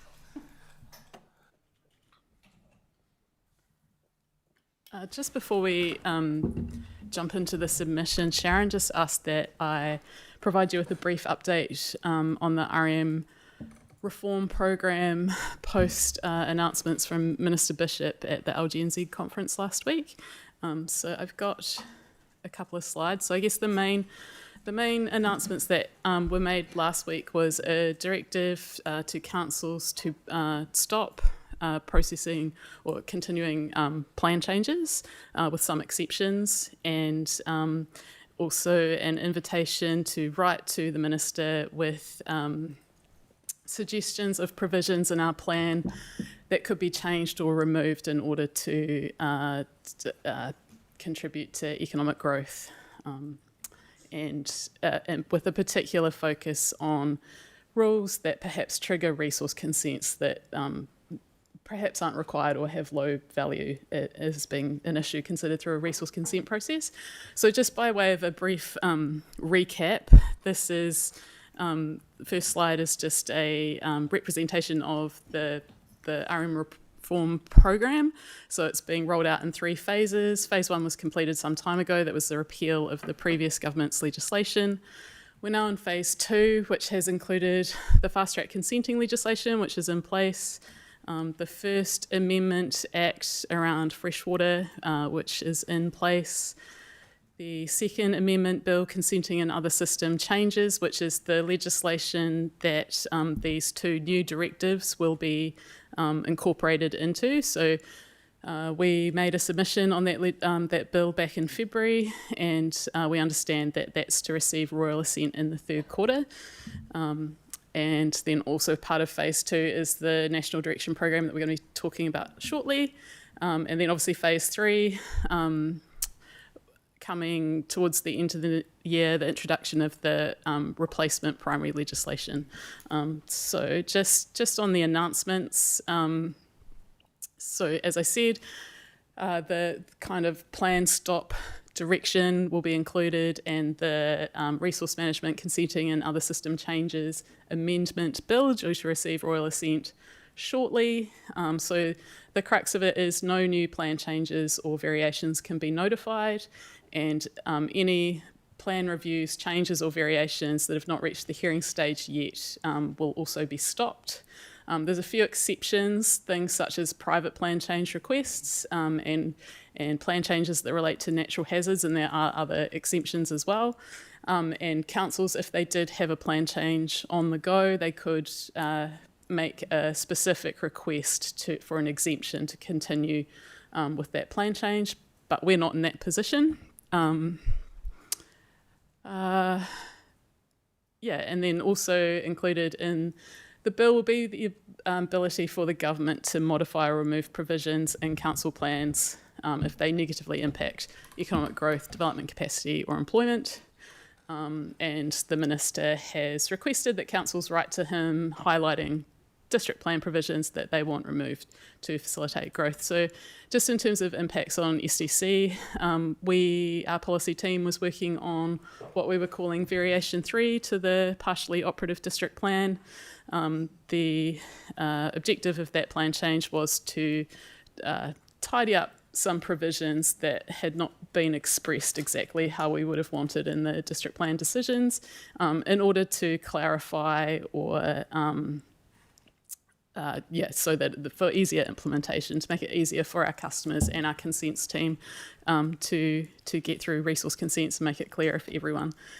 So that it seems, without having the legislation in front of us, it seems that won't be able to progress. but there is an opportunity through making a request to the Minister to highlight provisions that are negatively impacting economic growth, development capacity or employment, where we could make some requests to change some things in our plans or remove some rules that would have a benefit in terms of those things. But yeah, as I say, and as we've pointed out repeatedly, the devil will be in the detail. So once we have the legislation, we'll be a better place to brief you on what those opportunities might be. Thank you, Emma. Before you move on to the actual report, can you just ask, there might be some questions just on this piece and your understanding of it. Yeah. Particularly your second last point, the ability of the government to modify or remove provisions. Is your understanding of that they might open up a pathway for us to go through a plan change that we might otherwise want to do, or that they would just get out the red pen and amend our district plan with whatever we want inserted, plus whatever they may or may not see as advantageous from a government perspective? Yeah, I think it's likely it could be either of those things. The decision could be just for us to change the district plan, or they could stipulate a process that we should follow to change the district plan. So I guess that could be going through the regular Schedule 1 RMA process. There's a streamlined planning process in the RMA, which is a bit quicker. Or, yeah, as we say, the direction could be just to change our plan without any further process. Okay. And what process would we go through to identify what those things might be? So I think we've already doing a little bit of work. Well, in preparation for Variation 3, we've identified a lot of these provisions that that haven't been working quite as we would want them to. And I think probably we need to put another lens over that in any request to the Minister to make sure that any changes that we were identifying delivered on those sort of three elements: the economic growth, development capacity and employment. And then we would bring that to the council for a decision to request that the Minister considers these changes. Okay, cool, thank you. I mean, and hopefully the Minister would listen. You know, he said in the meeting during the Q&A, he was asked from the floor, give us some examples of councils that are doing it well. And his first comment was obviously Selwyn, and then carried on with some other places. So the work that you and the team are doing, the government's obviously keen to continue to see the improvements around particularly economic and development capacity. Great, thank you. Megan. Yes, I think you might have answered it, my question, in what you just said, but in one of our subcommittees, I think it was actually your one, Sophie, we went through the recent district plan review and identified kind of all of the areas that we wanted to improve, and we put them into different categories of what's most important, what's first cap off rank, second, third. And so are you saying that it's the answer to the last question, that we can still do that, we just have to ask the Minister for approval to be able to do it? Yes, that's correct. Yep. Okay, but are they the things that we think are important, or do they need to fit into the things they think are important? I think they will need to fit into the things identified there, and it would be interesting to see exactly how the clause in the legislation is expressed. But the indications from the speeches and from what we can tell, it's going to be around things that improve things in terms of economic growth, development capacity and employment. So if we've got rules that are demonstrably getting in the way of that, then that might be a candidate to take to the Minister. Yeah, no, great. And look, I was there and I heard the message, and I'm all for growth and streamlining things, but it seems a little bit crazy that we're putting a hold, or the government's putting a hold on the areas that council think are appropriate plan changes to drive efficient infrastructure and to deliver lower rates back to the community, yet can go, however, if you are anybody else but council, so you're open for business, but council just have to suck up, the infrastructure costs of it. Anyway. Yeah, I think the other interesting point there is we don't exactly know when our next opportunity will be to plan for Selwyn, because we know that the replacement legislation is coming. Our district plan will end up initially as a chapter in a regional plan, and we don't exactly know the process that we'll have to go through in order to make changes to the plan for Selwyn. So this opportunity to make a request to the minister, but might be the only one for a little while. That's helpful to know. Yeah. Thank you. I think too we need to consider the headline from the announcement was councils stop planning, and that can't be something that we do. Like our success and the way that we've been able to be where we are is because we have planned and we have thought ahead and we have invested in infrastructure, and none of that happens if you don't plan. So continued planning is going to need to be a really core part of what we do.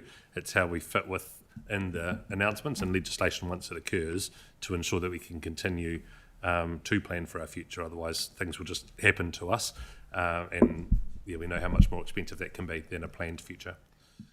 Elizabeth? Hi, I just want to know what the parameters are around the terminology development capacity. What does that cover? Obviously, I'm very interested in knowing about the alternative living, the tiny homes, caravan parks, etc. Yeah, I think probably development capacity there, and as used in the speech, was in reference to the national policy statement in urban development, which has requirements for council to calculate how much zoned land it needs to provide for development over certain time periods. So I would imagine that what that's referring to is if we need to rezone land to meet our development capacity requirements, then that might be a reason to request an exemption. Lydia? Well, it was just around the planning and, the comment around pausing planning. And I feel like there are unintended consequences with that, whereas, doing a private plan change to amend our district plan to make it more streamlined is quite different, whereas if we're looking at the RPS and the halt on the RPS, there's different levels of planning. So I think there needs to be, from the Minister, some clarity around what we're actually halting on, because if we're talking about, regional council was told to halt the RPS, but they're using the RPS for the Water Zone Committee's structure. So, what is going on here and how's that all feeding through? So, sorry, it's not necessarily a question, it's just more of a comment. And there are things that should continue planning and other things that have bigger consequences. Thank you. And we'll move on to the submission. So, kia ora, Mayor and Councillors. I'm Jeff DeVole, Policy Team Lead. I'm here to speak to the submission on the RMA National Direction proposals. So as set out in the report, there's 4 packages being consulted on by the government currently. The first one is infrastructure and development, package 2, primary sector. Package 3 is freshwater, and package 4 is going for housing growth. So package 1 and package 2, infrastructure and development and primary sector packages, they currently in, more fully formed provisions that the government's seeking feedback on. And indications are that this is the only opportunity for the council to provide feedback on those provisions. Following them taking submissions, they'll complete drafting and put that through the process of giving effect to those provisions. So that's where those ones are at. And the once they're made operative, there'll be council resource consent decisions would need to have regard to those national direction instruments, but there's no compulsion in the consultation at the moment that councils will need to amend their district plans immediately to respond to these changes or new national direction.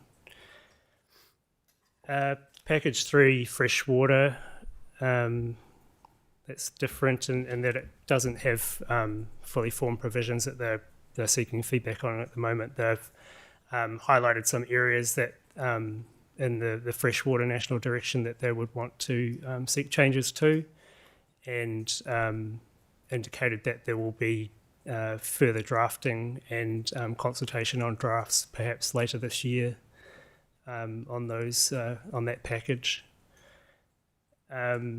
and lastly, the package 4 going for housing growth. So that again doesn't have fully formed provisions that they're seeking to change in the MPS UD. They've indicated that they're not going to change that MPS at this stage. It'll be part of their reform and creation of new planning legislation later in the year, and there'll be an opportunity to obviously feed into that process as it moves forward from perhaps the end of this year. So that going for housing growth package is responding to Pillar 1 of the government's Going for Housing Growth work program.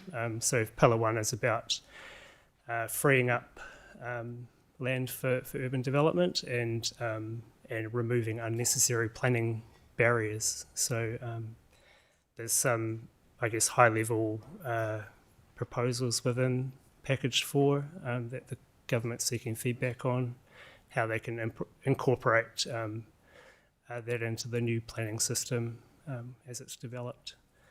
So a submission's been drafted on behalf of the council, and for packages 1 to 3, the time frame for providing comments on those is this Sunday, the 27th, and package 4 is on a later time frame, so that's mid-August that would be required. But we have packaged them up in one single submission at this stage, and the intention is that provided the council endorses the submission, that we would provide that back via MFE this weekend. Cool. Thank you very much for presenting it. Councillors, thank you for any feedback you've already given. This feels like it's one of the few submissions this year that the timing of government has coincided with being able to submit and approve this in a real meeting rather than via multiple emails going backwards and forwards and then retrospectively doing it. But we've got time today to consider any further comments that you have on it. Councillor Sophie. Oh, I'm sure I saw Malcolm's name there first. You go for it, Sophie. Okay. I did supply some feedback, and you emailed me saying that I should raise it here, but do you really want me to go through 4 pages of comments? Or what is the best way to do this? Yeah, I'm kind of in your hands, but you're the only councillor who's provided some feedback on this. We've circulated the documents when they were received in June and provided a draft Friday before last. And as it stands at the moment, I haven't incorporated any track changes or anything in response to your comments, but Are there ways that you think they could? Are they things that are against what the current direction is, or are there ways that the comments could be incorporated if there's no other feedback from the room today? Just how do you intend to handle feedback today in general, I suppose, and then thinking about how these comments could be done? Yeah, I guess we can seek a resolution that the draft submission is endorsed subject to the following changes, and we can list them, and then if we can delegate authority to the team leader policy to make those changes and lodge the submission on behalf of the council. So I guess, Sophie, the council probably need to know what your proposed changes are and confirm that they agree, and we'll take it from there. And that was the thing, I didn't know quite what the right way to go about it is, because I've just put it in bullet points based against the different questions, and most of it is just sort of suggestions of additional wording, or is this what you meant, or could we put this in as an example, or something like that. Like, it's not a substantive, I don't agree with any of this. I'm not sure whether it's better to just forward it to give somebody else discretion to see, okay, does this fit with wider council policy? I think Sharon. Yeah, I was going to say, by the sounds of it, what you've done is sought clarification and give suggestions about giving examples. My question is was there anything that you gave that fundamentally or materially was different to perhaps what Jeff and the team have put forward. I think that's that would be the key issue, rather than perhaps some of the constructive feedback. The small feedback around sort of very small tweaks and changes around wordings and examples. Yeah, most of it is pretty simple. Like there's, for instance, on one of them, there's around the coastal policy statements. Like there's the new MPS wants to strengthen certain aspects around how you use the coastline. I was like, well, if you're going to strengthen that, can we also strengthen the policy that says that you've got to, where appropriate, you can consider biodiversity, but that gets weakened when you start strengthening other things. Or there's one about LUC3 land, and just sort of comments around, can we reword how we've put it to basically suggest that, okay, accepting that sometimes LUC3 land might get built on, but can we actually make it so that councils have to use the land that's already zoned for residential like intensify that before doing more and more greenfield sprawl on top of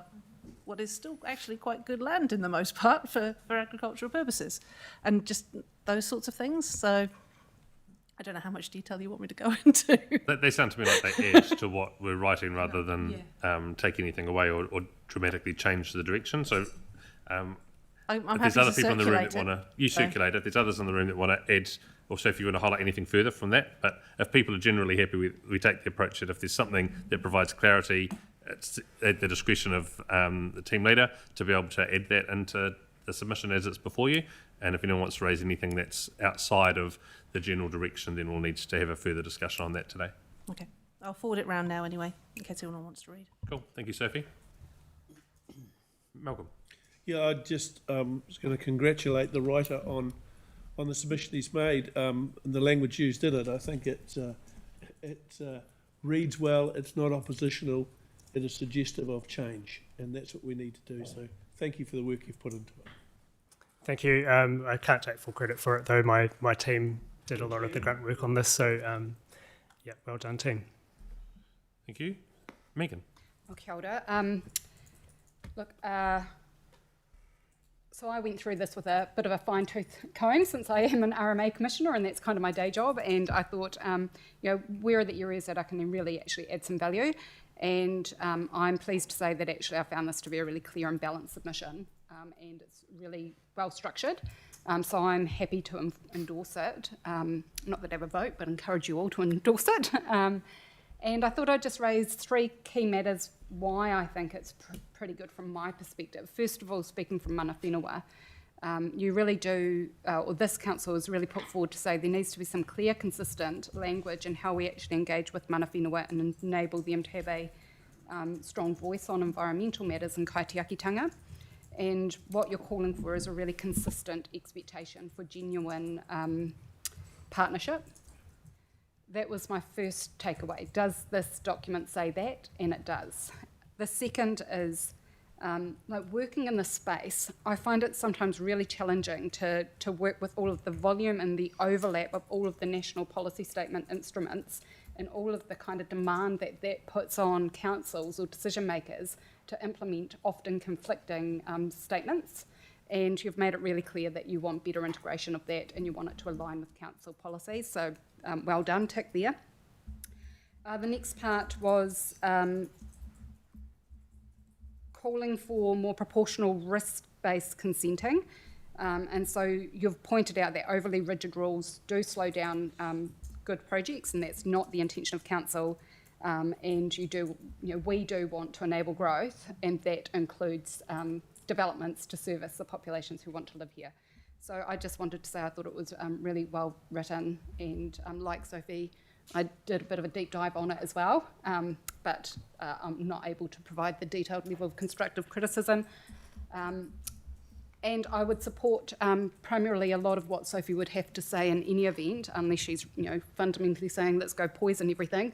But if it's in keeping, then I trust that as well. So kia ora.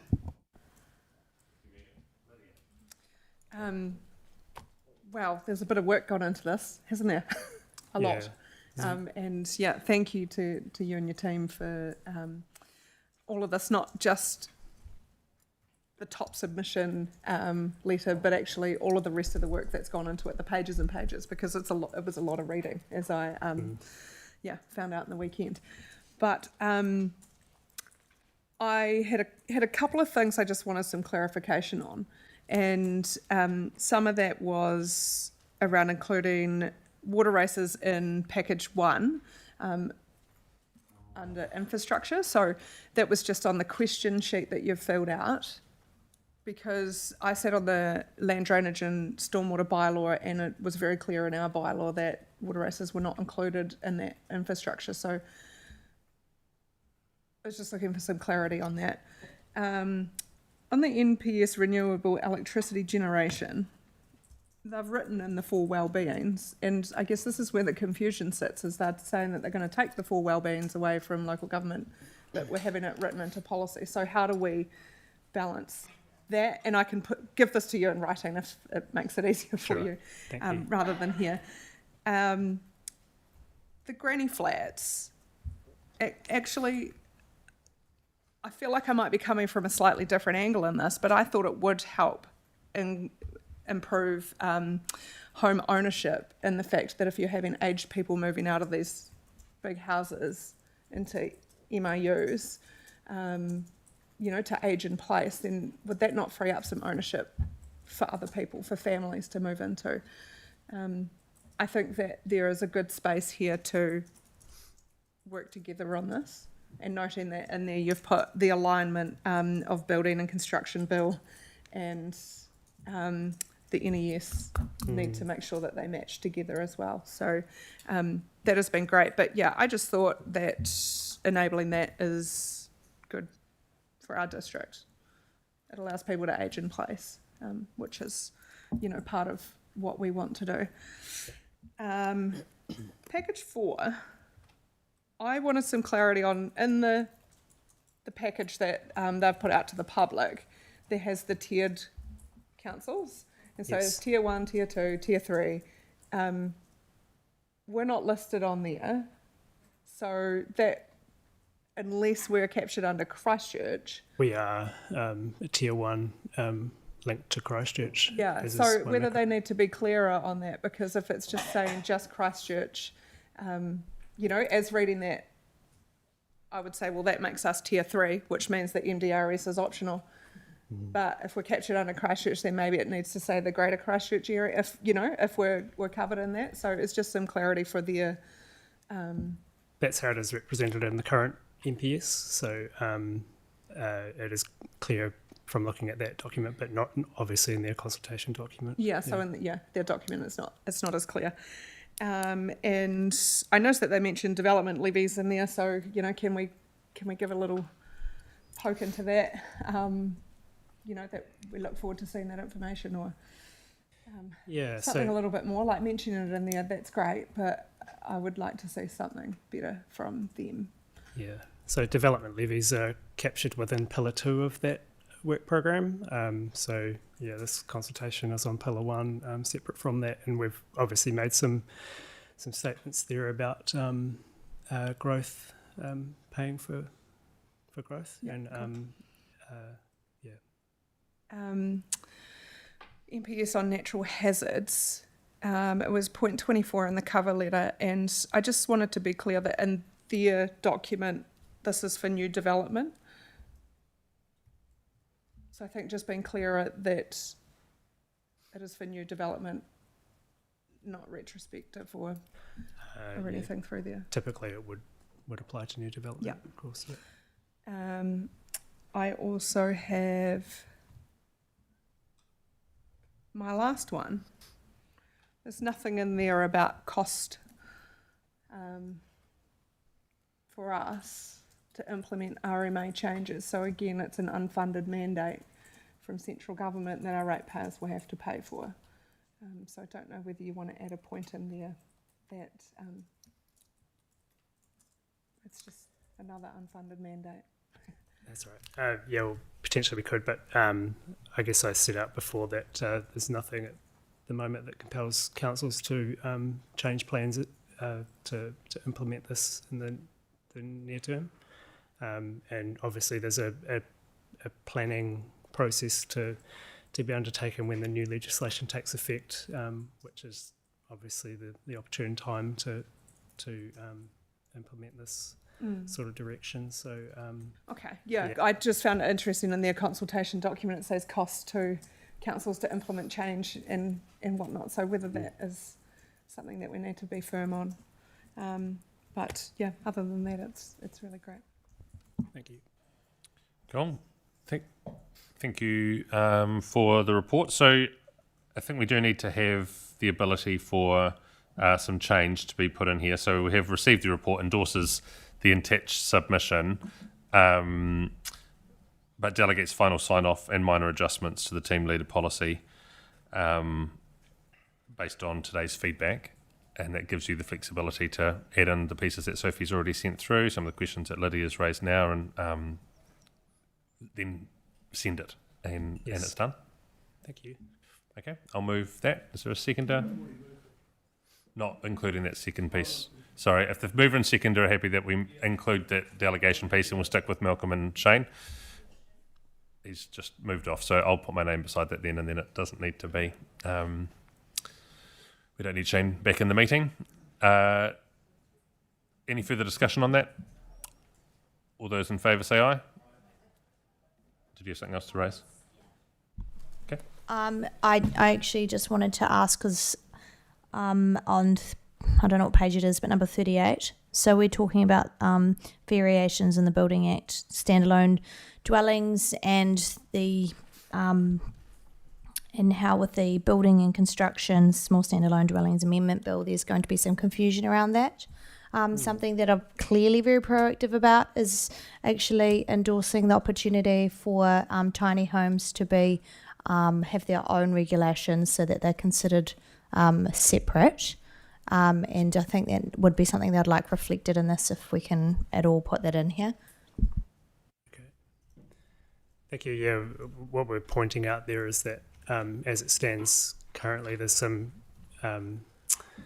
inconsistencies in how the standards are represented in the Building Act changes and existing RMA planning standards, and what's being proposed here as changes to the RMA. And my understanding is that confusion lies with the tiny homes because they don't seem to have their own space where they fit at this point. So I think is that correct? What we're pointing to there is inconsistency in how standards are measured and applied. So there's differences there, which obviously you'd want to have things in alignment. So particularly people who are developing these things don't get themselves confused and looking at the different legislation, and it sort of cancels itself out in the end if it's not as enabling as it is intended at this stage. So, cool. Yeah. Thank you. And just for proper process, that should actually be put as an amendment to the initial motion, because Shane's not here to withdraw the seconder that we had before. So the amendment is what I put to add to delegate to the team leader to make those amendments based on today. It's seconded by someone that's not Malcolm, because you moved the initial one, Malcolm, if that's all right. Is there a second for that, Bob? Thank you. All those in favour say aye. Anyone against? Declare it carried. And now that's a substantive motion for passing today, which includes the delegation to the team leader. Moved myself, seconded Bob. All those in favour say aye. Anyone against? Declare it carried. Cool. Thank you, and appreciate the work done on that submission. Ta. It's 3 o'clock. We would normally break for, now. We've still got a number of papers to do, so I think we'd take that break rather than continuing on. We'll adjourn the meeting for 15 minutes and start again at 3:20.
There were a couple of matters raised earlier during Sharon's report, and the Canterbury Water Management Strategy was one of them, and the museum was the other.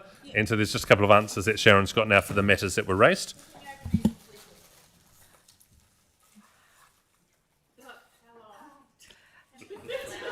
Well done, Elizabeth. Thanks, Grant. With regards to your process question, I have emailed councillors as well. So SDC is not required to endorse the Canterbury Museum Annual Plan. So the part of the request was about submissions and objections, and that was what our resolution was about on the 16th of April, was to endorse the objection to the proposed levies, which is what Deputy Mayor Malcolm took along to that meeting. So just to reiterate that SDC doesn't need to approve the board's annual plan. The board can do that themselves. This was about submissions and objections, which is what we brought forward. So that's that. And with regards to the, I've lost the water management strategy, thank you. There are some dates actually that are provisional, that are just waiting to be confirmed for ECAN to come back and have a briefing with councillors in August and September with regards to the attachment of my report.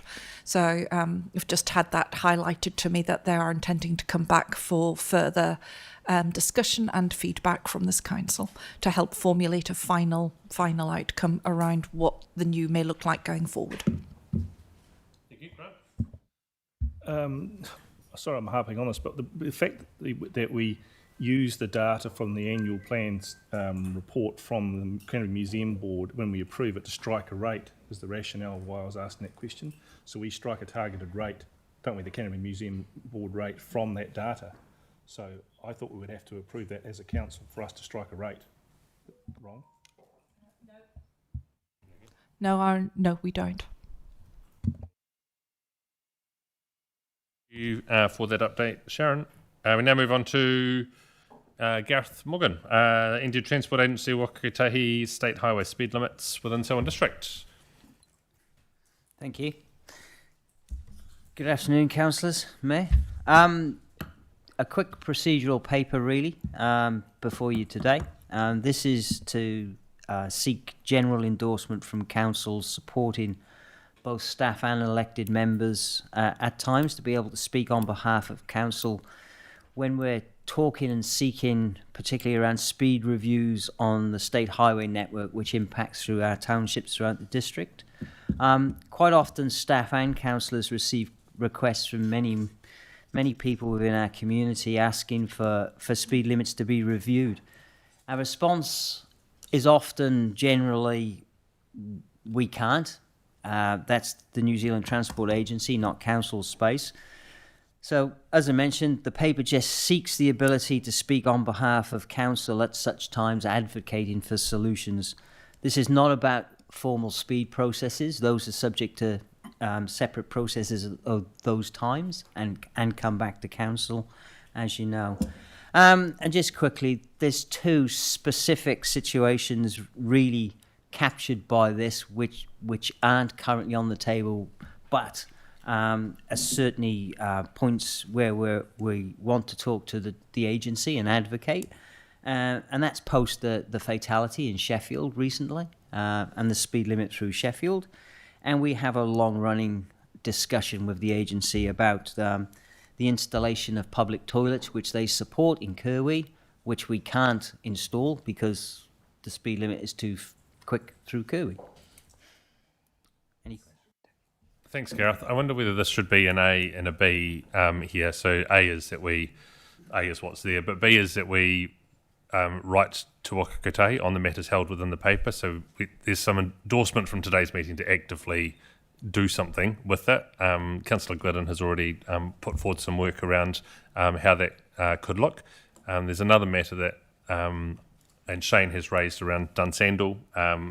These state highways go through all of our wards out through Taitapu, 77 up through Glenroy, State Highway 1 through Dunsandel, as has been mentioned, 73 through West Melton, Darfield and other places.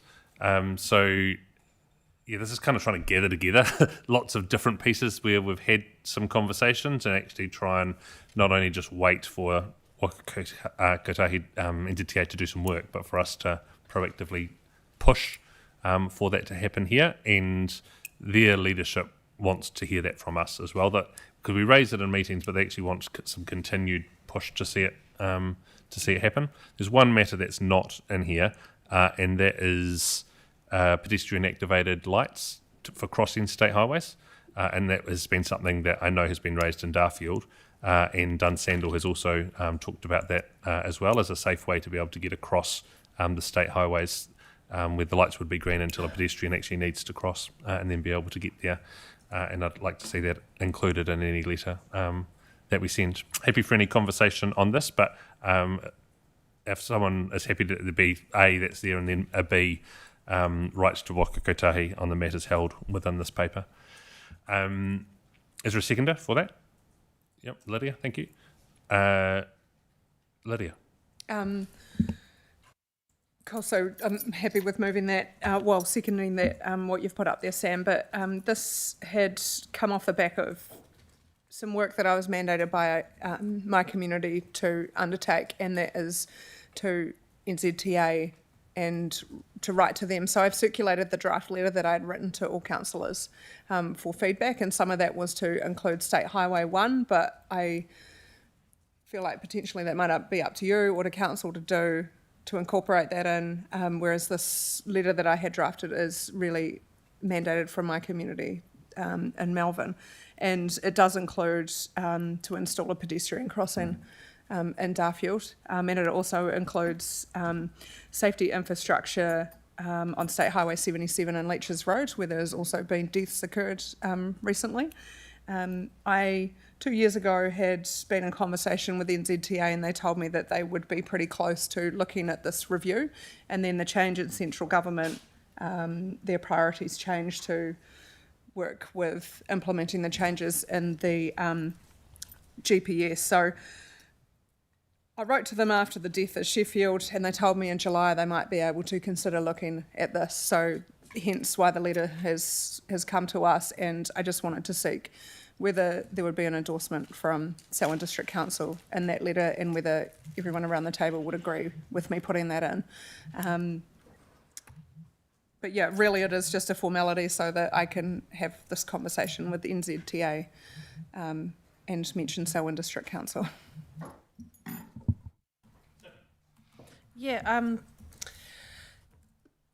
really the only thing I was going to just clarify, and I'm pretty sure I already know the answer, so 3A on the report that we've got, those are the current speed limits. That's not what we're advocating for. Those are the current ones. So we've not really got in there any discussion around what we're actually looking for them to do, other than we would like you to do a speed review of these items, of these areas. Yeah.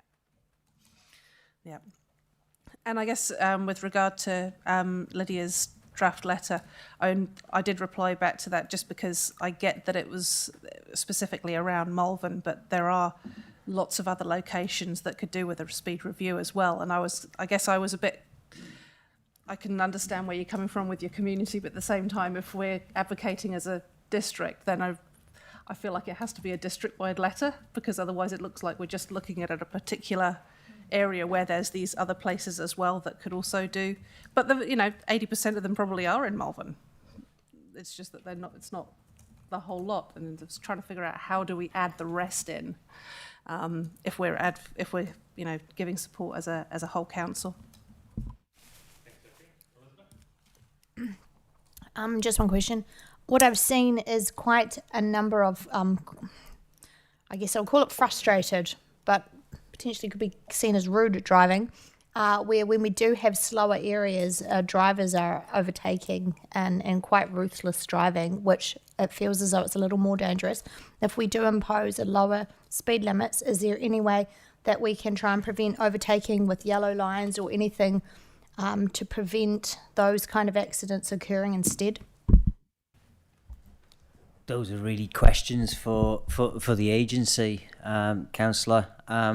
We got to remember these are state highways. We can certainly, as Councillor Glidden has mentioned, she's she's referred to infrastructure improvements through Darfield and various other places, and yes, if we advocate for speed, we will look at the situation and ask them to look at infrastructure, no overtaking lines, medium islands, whatever that's suitable. But we've got to remember it's a state highway corridor.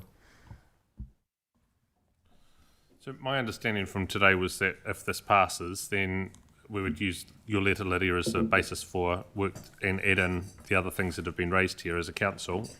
Gareth would then work with you on making sure that happens and can be done quickly, and it would be signed off as a council submission. If there are other specific things within each of your wards that you want to do, then that's not what we're discussing here today. This is about a council approach to all of it.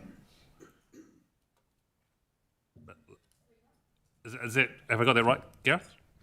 Yep, that's what I said. This is about a general approach to support staff and councillors from time to time to be able to talk to the agency and advocate for speed improvements through the township. And apologies, somebody mentioned 3A. There's a heck of a big block of numbers there. It's actually quite frightening when you actually look at how many state highways dissect or pass by the number of townships in our district. Cool. So sign off for that, Gareth. Is it able to be done in the next week? What sort of time frame are we thinking turnaround, given what we're discussing today, what's already been drafted, and making that into a letter from Selwyn District Council? We could do that fairly quickly. Yeah. Cool. Okay. Lydia. So are you asking me to amend my letter to include other areas in Selwyn? No, I think yeah. I think we're using your letter as the basis for what council needs to say, but adding in the work that we know is across the district. So as a council, we're endorsing all state highway within our district. Okay.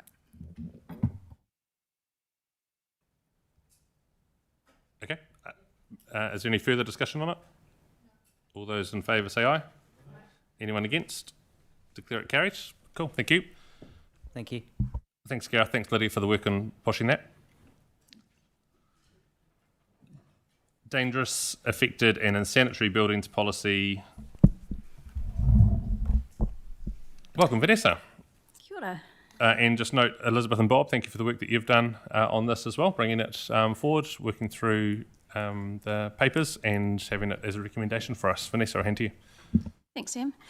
The purpose of today's paper is to seek approval for revoking our current dangerous, affected and insanitary buildings policy and adopt the new policy. So throughout the course of this year, we've gone through the special consultative process, and I really do appreciate the mahi put in by Councillors Munt and Mugford.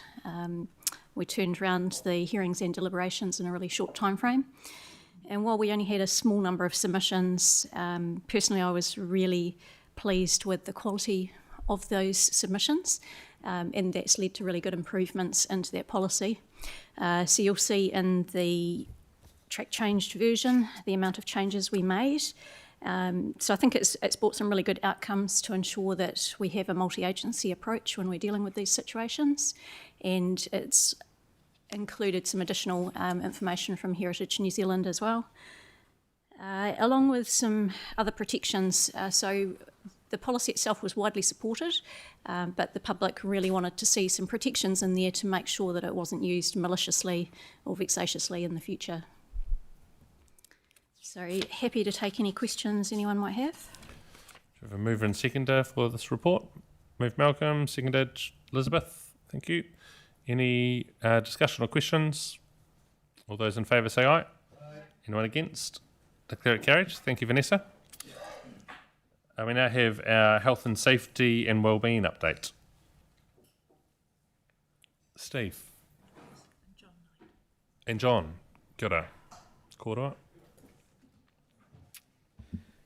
Thank you, Sam. Councillors. So this is just one of our regular updates back on the work around health, safety and wellbeing that the team have been leading. The report's provided. It's a bit of a summary of the information we provide to our Audit and Risk Committee on a quarterly basis.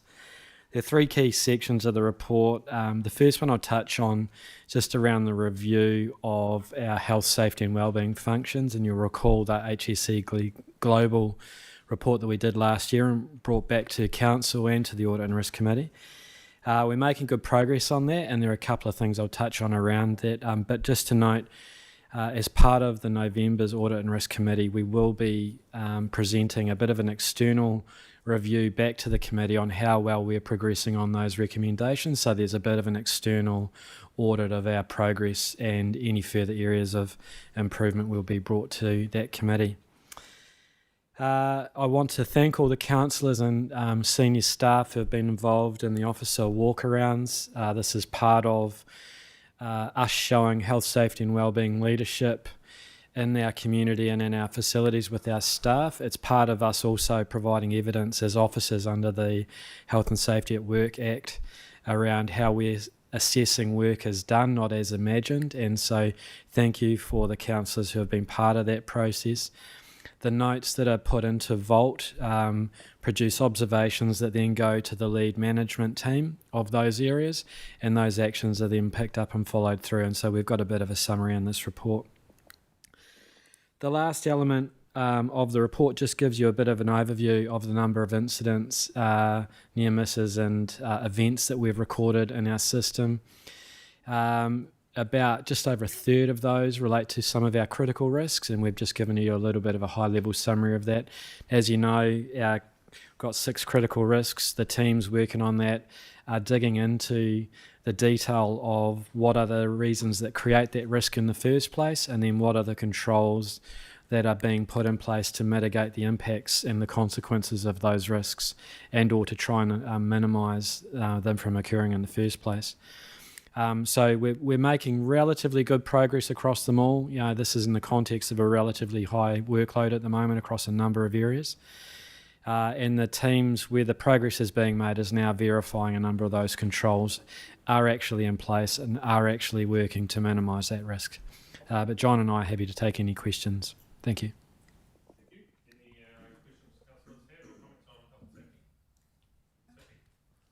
Yeah, kia ora guys, thank you very much for the report. I have got one query about a particular word that's in here. So that's for us it's page 173, working in and around water, which is directly after psychosocial risk. And you've mentioned that a child who had a close call was autistic. Given that, personally I find that a bit of a psychosocial risk for the kid to be described that way in a report. It's probably unnecessary, given that the risk was really the lack of supervision. And I guess it kind of draws to question for me, what sort of management of the risk do you see happening that requires the use of the word autistic? And for clarity, I'm saying that as the parent of autistic children, who I take to the swimming pool a lot, and nobody has ever asked if they have a diagnosis of anything or whether I do anything differently. They've never had any problems. So I just thought I'd mention that and see what you think. I think that's fair comment, and we'll take that on board. Thank you.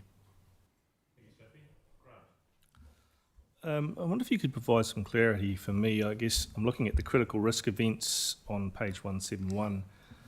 To me, critical risks means stuff that'll kill you, and we've got 66 of them in a 3-month period, if that's right. Maybe it's the definition, but there's some of the events there don't seem to meet the threshold to stuff that'll kill you. I'll just ask my secondary question while you're thinking on that one.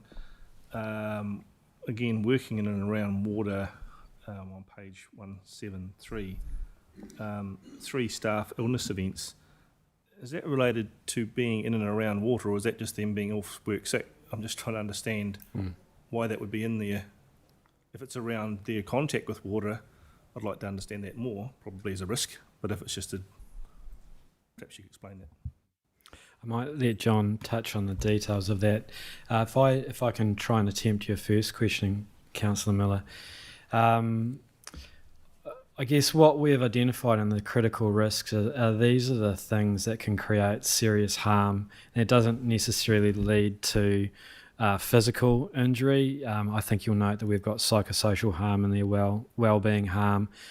it's the range of harms that these risks, if we do nothing with, can create a serious problem for the person that's experienced it. And so you may see some of the reports here don't appear to reflect something that could kill you, but could create a serious harm that may not be visible, but more emotional, kind of the psychosocial, the internal harm. And so that's probably the link to that one. I'll pass to John now to see if he can answer that question around the staff illness around water.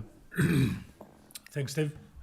Yes, the 3 events were around staff who became ill whilst in our facilities, not directly related to working in and around water as such, but other conditions that appeared while they were at work.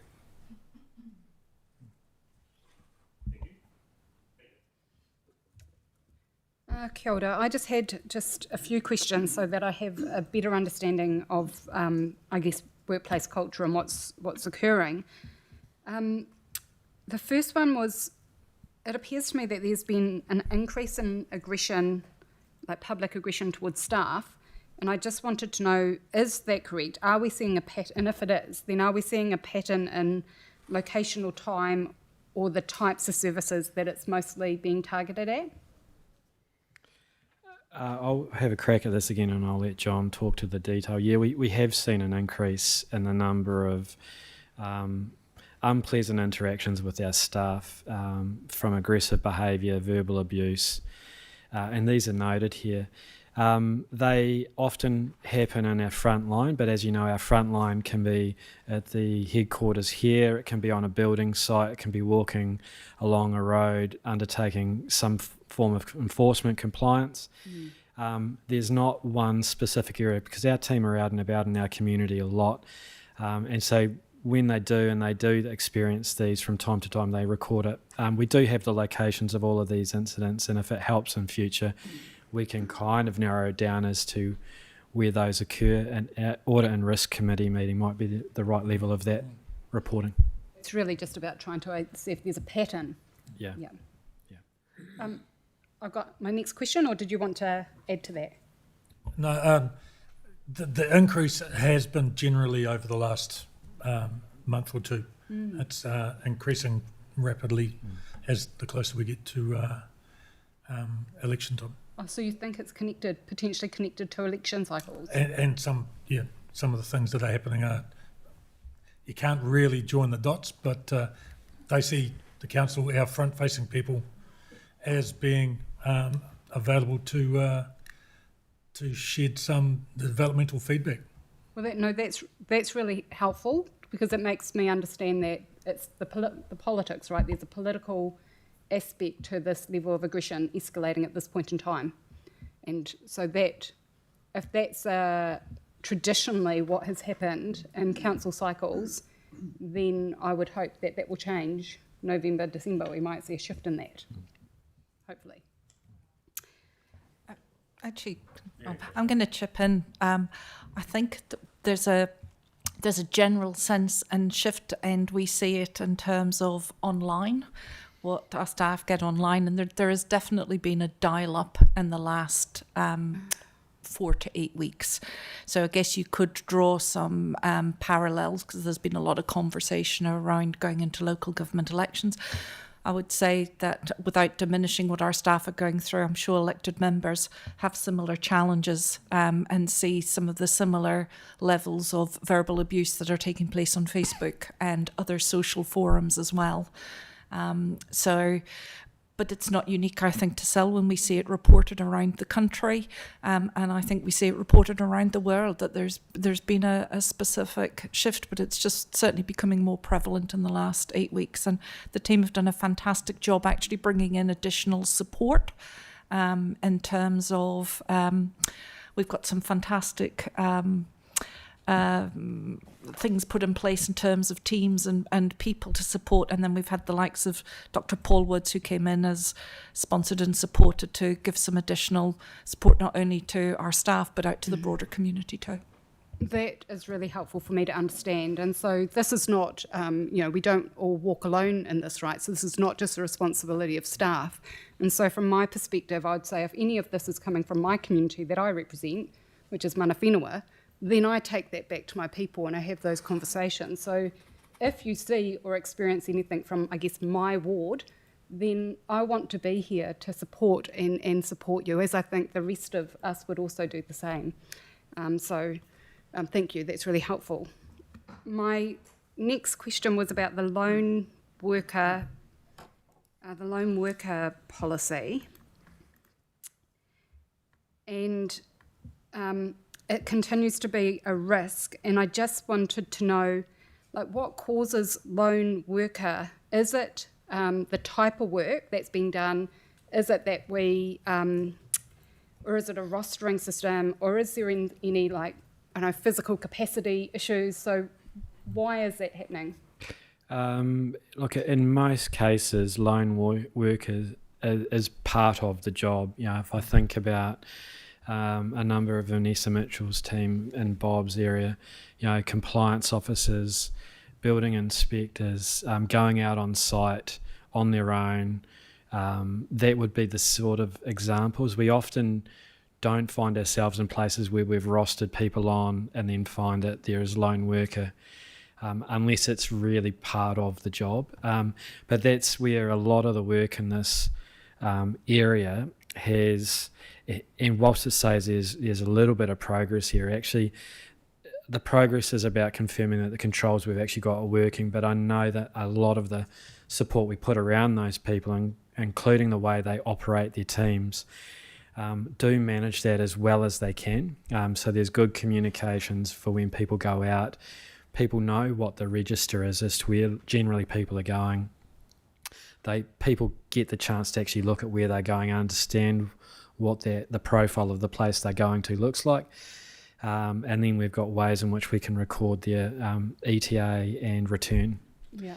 So we've got some of these things. I guess the why we've got this is in terms of the early progress is it's just us confirming that those controls are actually making a difference.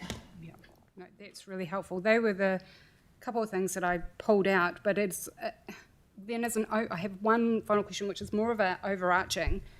So, look, I can see that we've been making a shift from changing strategy into a workplace culture, and that we're implementing that the global review in a systematic way. And I just wanted to know, how confident are you that staff are responding really well to this health and safety culture, not just at at a management level, but actually across the entire entity? Yeah, great question. Part of our rollout is our redefined newsletter. We're doing short 30-second videos about our critical risk team, our health and wellbeing team, what we're doing to promote that. And we get to see feedback. We also get to see who's looking at that on a regular basis.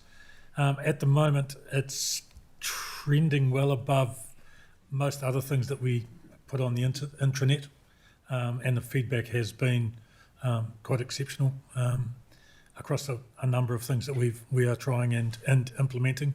And it sits also towards our rolling out of our strategy plan and interaction with our people to find out what good health and safety looks like in the future at Selwyn District Council. That's really reassuring to hear, because if you sit around here in a governance space, you really do want to know that the people who come here and work here have a good, safe environment to work in. So thank you. Feeding on from what Grant was saying, I'm just wondering what the perimeters are around this, because it looks like we're doing such a good job that we've got quite a wide scope, and I'm wondering, do we need to bring the scope in a little bit and really define some of these things down? For example, psychological risk, 4 sensitive events entered this period. Well, sensitive to one person is not sensitive to another based on their experiences and their trauma and all the other factors in life. So that's where I would just really love to see how you're defining this, is what you would class as putting into a sensitive event. an inebriated customer makes staff feel and customers feel uneasy. Well, is that a man who's winking and, you know, doing wolf whistles, or is something worse? You know, just to give you an idea. Obviously, 3 staff having illnesses at events, I can't even imagine how that made it onto the table. But in the driving, though, we've got a near miss at a roundabout, a near miss collision, and a child hit by the car on the pedestrian crossing outside the aquatic link. Now, are these in the vault because we need to take the risk away of the roads, or was it our drivers, or was it our cars at fault here? There's a couple of questions in that, Councillor, and if I might try the first one around managing psychosocial risk. You're incredibly accurate around psychosocial risk as an individual issue, and we have a responsibility as an employer to look after the health, safety and wellbeing of every employee, and that does mean to some degree dealing with individual circumstances when they arise and looking at the things that might occur, and sometimes that requires quite a lot of an individual focus, but that's what a good employer does. The second, I guess to the second point around the driving risk, what we want to do is provide you as governors a really good sense of where the incidents, accidents and near misses occur, and that includes providing as close to what our team are putting into the system to give to you, so you get a sense of how things are working. We're not accepting, by reporting this, we're not accepting all of this liability falls with us, but we do need to know where these incidents occur, because there are ways in which we can mitigate or manage these risks from occurring in the future, or to minimise the impact of them happening when they do. And that's part of that critical risk work, is that if they understand this, then both the risks that they look to manage and in the way they manage it before it occurs, and then mitigating it once it's occurred and putting those control measures in place, that's all coming together in terms of making sure that it is we're wrapping this up. And we've got to work on our reporting. That's part of us sharing this information, is that we get to put some information in front of you and learn and understand how you're receiving it, so we can do better next time.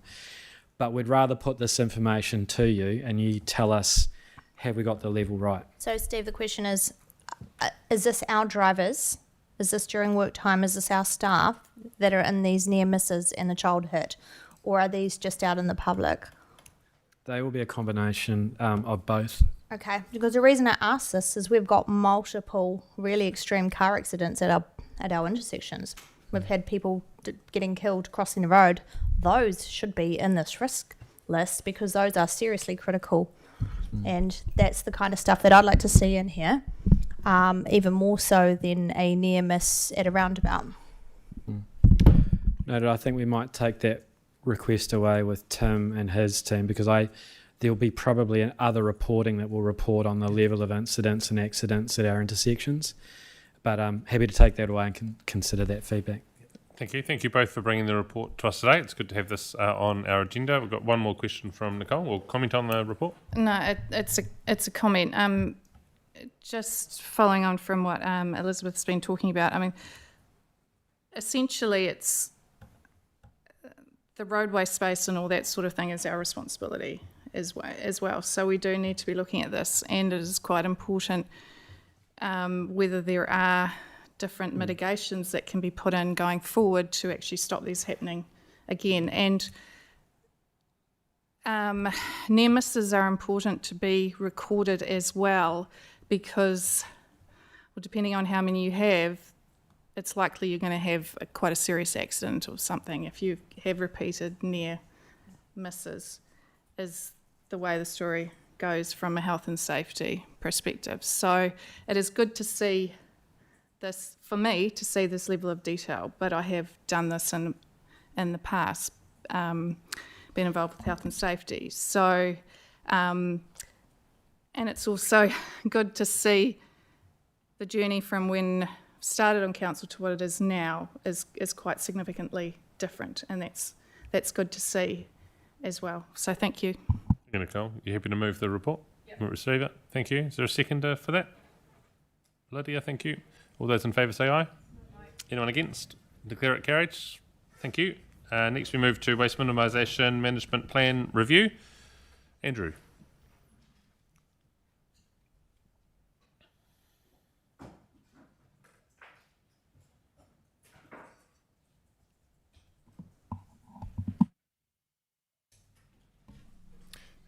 Good. Excuse me. Good afternoon.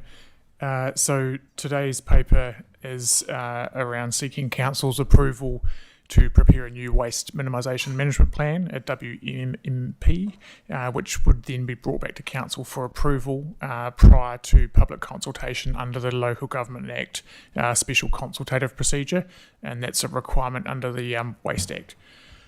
Under Section 33 of the Waste Minimisation Act, the Ministry for the Environment requires, and for Selwyn this is before 13th of August 2025, it requires Council's decision to either publicly consult on the existing WMMP, which was done in 2019, or to prepare and publicly consult on a new waste plan. In terms of why the report recommends a new plan is prepared, our existing WMMP was adopted in 2019 and must be reviewed every 6 years under the Act. And as we all know, Selwyn's one of the fastest growing districts in the country, and a new plan would help to reflect that growth and our changing needs. The legislative policy and landscape has changed significantly. There's a new New Zealand Waste Strategy, the Climate Change Response Act has been enacted. The current government repealed the previous government's waste policies. There's increases in the waste disposal levy and continued increases in the coming years. Product stewardship schemes such as Tirewise have kicked off with more to come. And eventually we also expect that a container refund scheme would eventually be put in place. So a full waste assessment has been prepared, and that's a statutory requirement prior to updating the WMMP. The key points within that were that the curbside waste per capita is trending down. Contamination and recycling is in Selwyn is one of the lowest in New Zealand, and for the numbers for the year just finished was 2.12%. One of the other findings in the waste assessment was that the curbside waste bins, 44% of those general waste bins is still organic waste, which is garden waste and food waste. So there's still a strong opportunity to divert that. Recycling volumes have been flat despite a large increase in bins since the last plan, and that's actually a wider trend and linked to packaging marketing trends, moving away from junk mail, the increasing use of aluminium cans for beer, national changes in curbside accepted materials and recycling, and consumer trends like online shopping. We also need to consider potential options in the future around the services that we provide for the community. And they could include options such as a separate glass collection so that the glass can be recycled back into glass as opposed to going into roading material. Fortnightly rubbish collection. This would result in a reduction in cost to ratepayers, reduction in our CO2 emissions, which you can imagine are quite considerable with the fleet on the road collecting bins. It encourages waste diversion. Potentially compulsory organics in townships, which, given the volume of organic waste still in our waste bins, is a big opportunity, and also the reduction in CO2 emissions as a result of that. And so all of those are fairly sizable changes, if any of those were to be considered, and so there's a need for community consultation on those. The Pines Resource Recovery Park continues to evolve. Over the last few years, we've opened Rediscover Education Centre, the Renourish Community Garden, and the Reuse Shop this year. And we've got, as you know, future plans for the site. The other key point to bring up is that our two major contracts for the waste sector are coming up for tender in the next few years. So that's our curbside collections and our transfer station operation contract. And just finally, a new WMMP would help or would support the alignment with council's strategic priorities future Selwyn Waikirikiri Kitua goals, resilience, environmental protection and community wellbeing, our climate change mitigation goals, and just broader circular economy outcomes. Should the recommendation be approved, staff would then get on with preparing a new WMMP, and then public consultation would follow, and we would continue to operate under the existing plan until such time as that was adopted. I guess in summary, we have to consult whether it's on the old plan or a new plan. There's been quite a lot of changes since the last plan, so the thrust of the report is, since we have to consult, why don't we write a new one? Thank you. Thank you. Probably Grant, just note you've got a conflict on this matter with the appointment to the Trans-Waste Board, so just for the minutes to note that. And first speaker is Nicole. Thanks for that, Andrew. And it's good to hear your update. Oh, and the one that you gave to our Climate Change and Sustainability Committee. So I agree that need a new plan. I was looking at the old plan, and so on page 9 of that, it's got this summary of district specific issues and talking about curbside collection. I'm going to bring up something that I harp on quite a bit about rubbish bins and accessibility issues that we have across our district at least one day a week, where we have footpaths and such like being obstructed by bins. For me, I still see this as an issue. I don't see that there's been any more work done on that, looking at other options that we can look at. Considering with our population, footpaths are quite important for some people to get around. So I'd like to see that is dealt with, and looking at the past, the current plan, I would see the curbside collection part would be the good one to look at on that regard, and bearing in mind that we have an accessibility charter and have for some time for our district. I think that this is something that should be referenced through there, or actually looking like we're doing something about the accessibility. Also, you made mention of the plans for the development for the resource recovery park, and I'm just wondering, you didn't make mention, but what is happening with the maker spaces that were planned? So in terms of the maker spaces, they're pretty much on ice.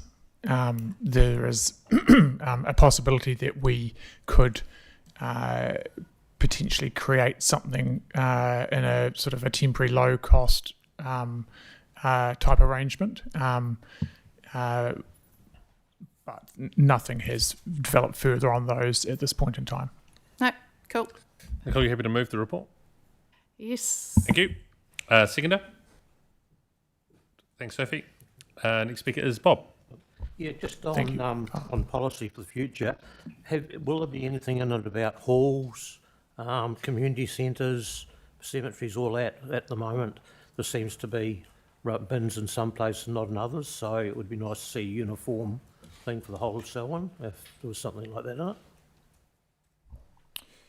Yeah, at the moment there is a small number of litter bins that are within the waste team's control, and we are talking with our Parks and Reserves department around transferring those over to the Parks and Reserves, who have a much larger number of bins, and their servicing ability is much more flexible and able to be suited to the volumes and frequencies that those can require. They're not really suited to a curbside collection. So we see the shift of those to be managed by Parks and Reserves probably as a better fit, and that could potentially, I guess, form part of, I guess, a Lyttelton management policy in the future. Yeah. Okay. Thank you. And Elizabeth. Yeah, hi. So I actually can't see what page it is, but you've got a container refunds scheme that will eventually be implemented. Is that for a particular plastic number or a particular container?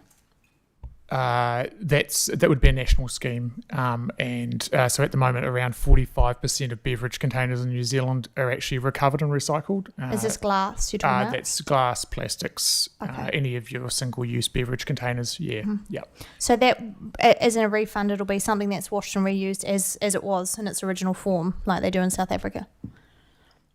Is that what that's about? No, the schemes that have been discussed nationally in New Zealand are more around the recycling as opposed to the reusing, refilling. Oh, yeah, okay. much rather to see the refilling, but yeah.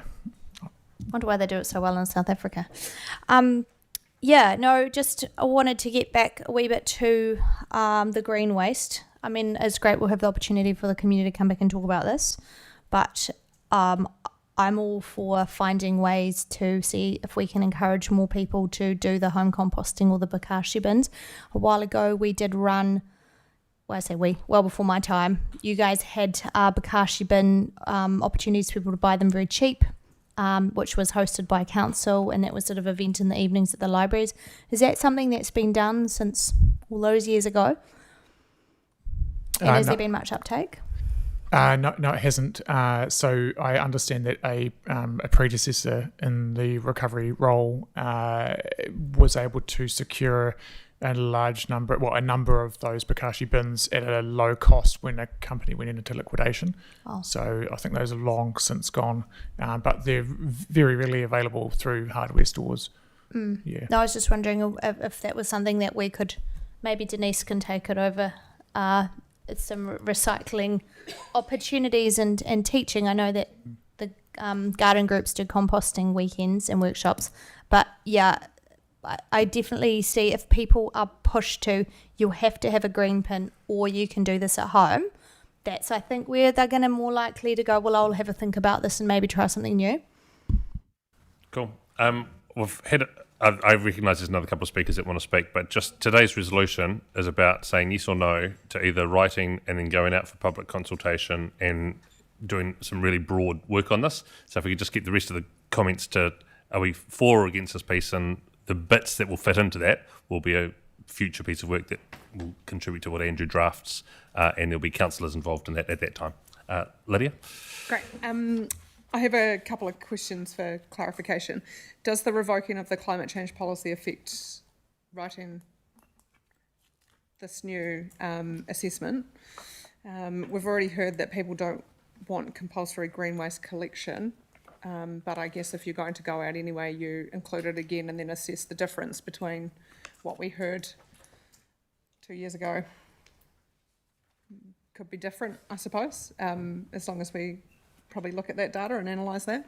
And the commercial waste, and we're talking about private collection companies, what's the policy for them to use the pines? Because have we made this too hard for them? Because if we're saying it's more cost effective to go to Christchurch, then that's throwing up a red flag for me of why. Because surely it can't be, because they still have to travel. And so noting that, we have rural collection companies where council doesn't service those areas. I want to just understand, are we making it hard for them, and is there something that we could put into this proposal for them? Yeah, sure. So the climate change policy wouldn't have any bearing on whether we would or wouldn't write the WMMP, but we would take note of that within the writing or preparation of a new plan, for sure. In terms of the compulsory green waste, that could be an option. There could be ways that we could workshop trying to skin that cat in different ways. Possibly not the right terminology. But, I do definitely acknowledge that those people who home compost would be opposed to a compulsory system. So I guess we're just throwing a few ideas out there, and what may fall out of consultation and workshops on how things could look could be quite different. Yeah. And then in terms of the commercial waste. We specifically don't offer any discounts to anybody. We aren't trying to attract any tonnes to the transfer station. We don't operate it as a profit generating business. We're operating it purely to cover the costs of operation, and that's, I guess, within that we've got a whole lot of public free public offerings in terms of all those recycling options that we have on site, and so they come at a cost, and so we're not doing just pure landfill. Compacted in a bin and send it straight to Cape Valley, with the kind of probably efficiencies that you get with some of the commercial transfer stations in Christchurch. So, there's always a bit of waxing and waning with contractors as to whether they come to us or not, and it's a commercial decision at the end of the day which way they go. But we certainly don't necessarily try to attract them. Thank you. And so just with writing the new plan, it says here that we'll consult and adopt on that. So there's a little bit in the middle there for me that I just want to be clear on. We will consult on that. We will take the feedback and amend the plan depending on the feedback. Yep, I guess so. We would prepare a draft. We would take that to council as long as council was to adopt that or require changes, and then eventually when that was signed off, we would go to public and get consultation with the public, and then work to finalise the plan after that. Yep. Thank you. It's been done the same way as the dangerous affected and sanitary buildings work has been done. That council will approve it to go out as a council, and then we'll delegate the work to some councillors to do the hearings process and bring a report back to council for final adoption. The next, Megan, sorry. Yep, I just had one very quick question. So for clarity, I'm for directing staff to go out and do the plan, but I do have a question, and that is, so recently or some time ago we got some information about the percentage of the population that currently receives waste services like curbside collection. And I've always advocated, and I know Taumitu said for a really long time, we would really like for our communities to be included to get some curbside collection. But is that level of detail in the plan, or is that a different process? So we actually, after you raised it last, well, it was quite some time ago now, but we actually met with the local. I forget the name of the person now, but we met and we did investigate with them as to how we could implement a collection point for the marae, and we settled on a location, and the person we spoke to went back to the community to say, hey, are you interested in doing this? You guys could look at reducing your bin collection with the current commercial provider that they were using. And there was almost no interest at all in recycling. Okay, well, I was told by our executive as recent as this weekend that it's still important, so I potentially might have just been talking to a local, but I will find the right person for you to talk to, because my understanding is there's a real desire to continue to have that service. Okay, yeah, yeah, put it I'm forward happy as to... a table of things that do they still want me to achieve. So okay, yeah, I'm definitely happy to take it offline and talk to you afterwards. Yeah, if you cool. want. I'll put you in touch with the right person. Okay, cool. Thanks. Thank you. So this is that we resolve to direct staff to prepare a new waste management and minimisation plan. It's been moved and seconded. All those in favour say aye. Anyone against? Declare it carried. Thank you, Andrew. Thank Look you. forward to seeing the draft. Cheers. The next item is public water race closures. Luke and Gareth.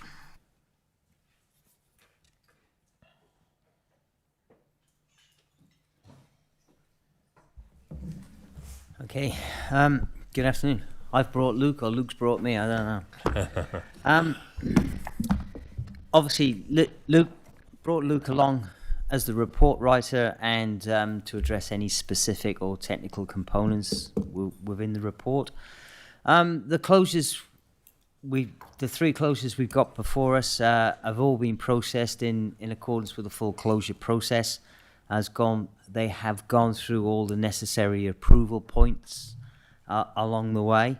The process has taken some time. Each one of those steps are very carefully considered as we go through. The process had at this last port a public hearing and deliberation process, which was chaired by a couple of councillors, which has resulted in the decision that we're recommending to close these 3 sections of water race as contained in the report, and which is in line with the staff recommendation as well. So I guess the concluding thing is that the report before you is the final stage in this rather lengthy closure process to formally close 3 sections of water race. Great, thank you to all those that have been involved in the process. Is there a mover and seconder for this? Moved Lydia, seconded Elizabeth. No, I'm not seconding it. I want to. Okay, I'll just get a seconder first. Is there a seconder? Thank you, Malcolm. Elizabeth. I want to move a motion at the appropriate time. Okay, an amendment to what we've got here. I want to move a motion to lay it on the table. A procedural motion to let this lie on the table. Yeah. Okay, that's procedural. Is there a seconder that happen?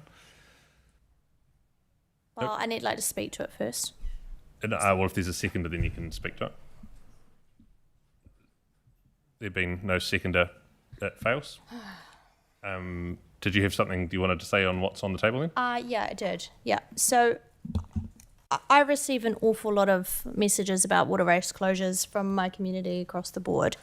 And I think what's happening in here, and I've obviously read what people's reports are when they did their submissions. People don't want the races closed ultimately. It's just some people don't want to pay. So the issue that we've got here is actually the way that we're rating people for it. And having talked to land drainage experts, etc., we're creating flooding issues in our communities by closing these off.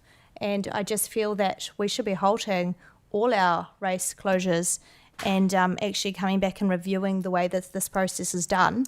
There's a lot of dissatisfaction around all of the communities. I know you say this one doesn't have any effect, but often what we're finding is that doesn't tend to be the case further down the field when we have huge amounts of rain. Gareth? The process does recommend to people through the bylaw that we support, and we recommend that whilst the race is closed, the channel remains open. We acknowledge that these water races are secondary stormwater channels, and they play, as you point out, a very important role in managing the control of overland flows in the district. Thank you. Lydia? I sat on this, and the fact is that these sections of water race are already closed. And so I guess it's really hard to make this lie on the table because it's already done. They're already closed. You can't reopen them. You can't change what has already happened. But there's been plenty of discussion through this process of this closure about actually how painful this process is, and that, we should be putting maybe some firmer guidelines on their crossland flows of making sure that the channels stay open to act as land drainage. There's also been plenty of discussion in the past years, and Grant and I have been a big advocate of merging the water race and land drainage together into the same bylaw, and creating efficiencies through this. The process that we go through this is really painful and lengthy and costly for us as an organisation with the time that our staff have to put in for this. And I think that it's not necessarily true that people want them closed just because they don't want to pay for them. Some of these water races, like in here, have 100% in favour of closure. So it's not just that. Landowners can't actually use these with their farm environmental plans. So how do we make this efficient for everybody? We are also going to end up debt funding some of the capital works that are going to have to take place to the intakes. And so is that a good thing that we need to be doing? Because we're not charging enough. And we look at the charges, and I looked at the amenity rate through this hearing process, and it's going to be up to $100 for the amenity rate. So for everybody to pay. And so is that a good thing as well? Which is probably not.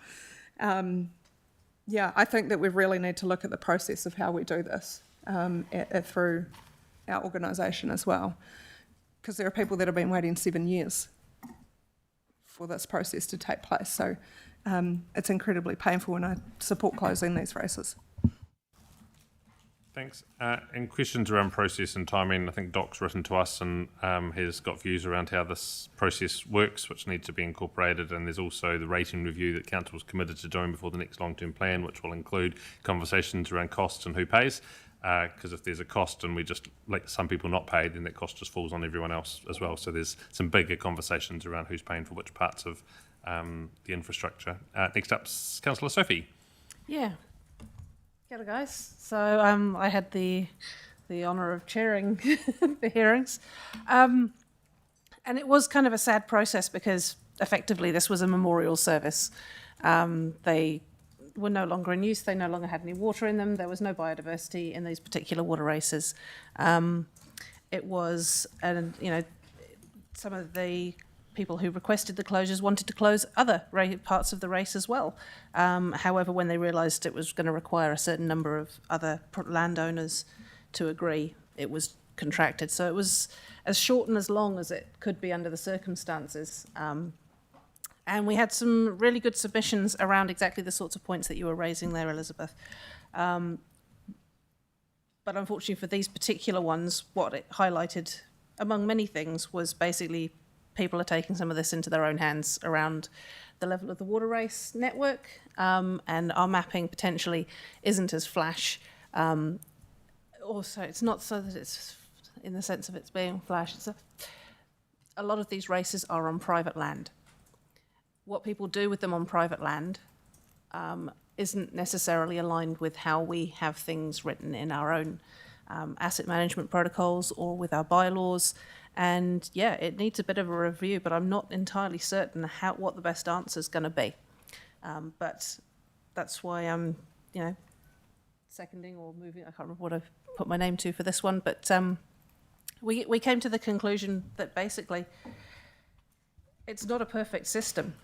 There are a lot of values to water races and land drainage, but it takes money to maintain the network. And right now, it's lying predominantly on private land, so the level of influence that we have over some of them is quite limited. And if we're going to redefine how it's funded and how it operates, then we need to come up with exactly why it still needs to be there in a way that is understood by everybody on whose land it lies and who is rated towards some of that infrastructure management. Yeah, that wasn't a question, that was just me laying out what we heard in the hearings. Grant. Two parts. One part, I support the resolution.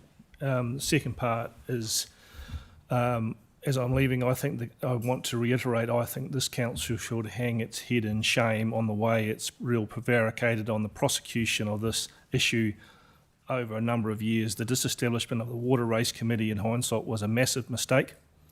We haven't had anyone driving this issue. Staff have been either too busy or unwilling to pick up this issue. We have had repeated attempts by members of the public, including farmers, to move this issue forward, and we haven't resourced it, we haven't prioritised it, and we haven't done it. And I feel that we should be hanging our head in shame, and the issues that you described, Sophie, have been largely driven by our own inaction. And actually not largely, 100% by our own inaction. So when we're looking around for someone to blame, that person's in the mirror, and it's us. And I think that through the CEO, I would like to see a lot more resource put into that issue to resolve an issue that, until, as Sophie said, it's reasonably addressed in a environment where it's resolved and moved forward to a future state. And I know that there's been significant work done on creating our future ecological flows network. We've got it already internally. But until we resource it and do it, we're going to be all the time in the same space where it's an open sore, where a lot of people are paying unnecessary rates. The current environmental standards set by central government require farmers not to utilise these races for stock water. And so you're paying for something that you don't even use and not allowed to use. And we're sitting here doing nothing about it. Again, I think we should hold our heads in shame because we've prioritised a whole lot of other things, but we've got a significant portion of our ratepayers paying money for something they don't use. We were very quick when the urban population said that they didn't want to pay rates on water races through Rollston, to disestablish residential rates on water races, weren't we? Because we felt those urban ratepayers deserved a hearing, but we haven't done the same with our rural constituents. Again, I would urge our management team to resource this and resolve it in the next triennium at the latest. Thanks, Grant. Elizabeth. Yeah, just a point of clarification. Sorry, when we're talking about the drains that are already turned off, we're closing them now. Is there some protection? Because I thought I read in here there was no protections to stop people at the moment from filling them in. I wanted to know that there are protections going forward, that these will not be filled in. As far as I can understand, we cannot necessarily force someone to not fill in an officially closed race, but we highly recommend that because these are the low points. It's been moved and seconded. All those in favour say aye. Anyone against? Declare it carried. Thank you very much to the two of you. Thank you. The next item is the local alcohol policy review.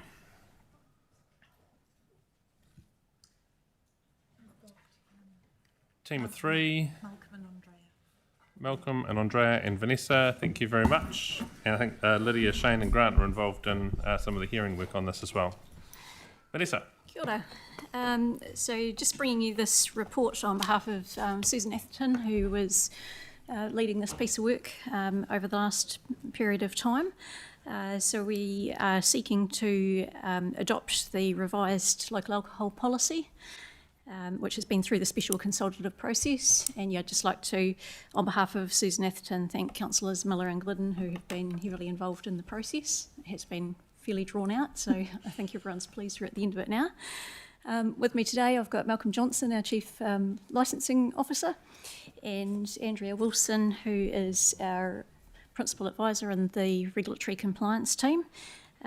Andrea has been involved in this process as well, so I'm just going to hand over to her to briefly summarise the report.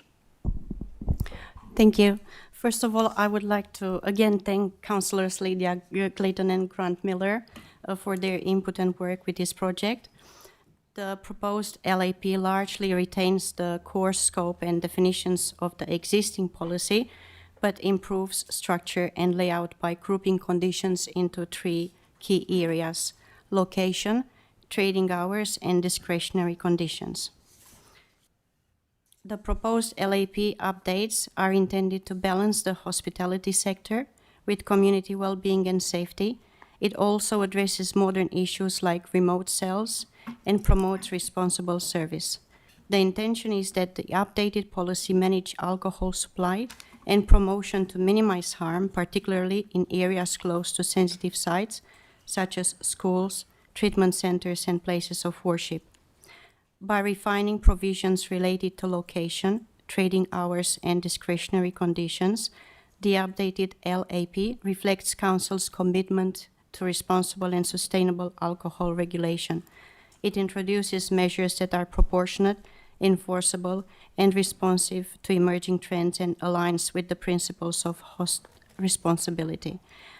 Overall, we consider that the revised LAP offers clear guidance for applicants and help create a safer, more consistent alcohol environment across the district. Thank you for considering this updated policy.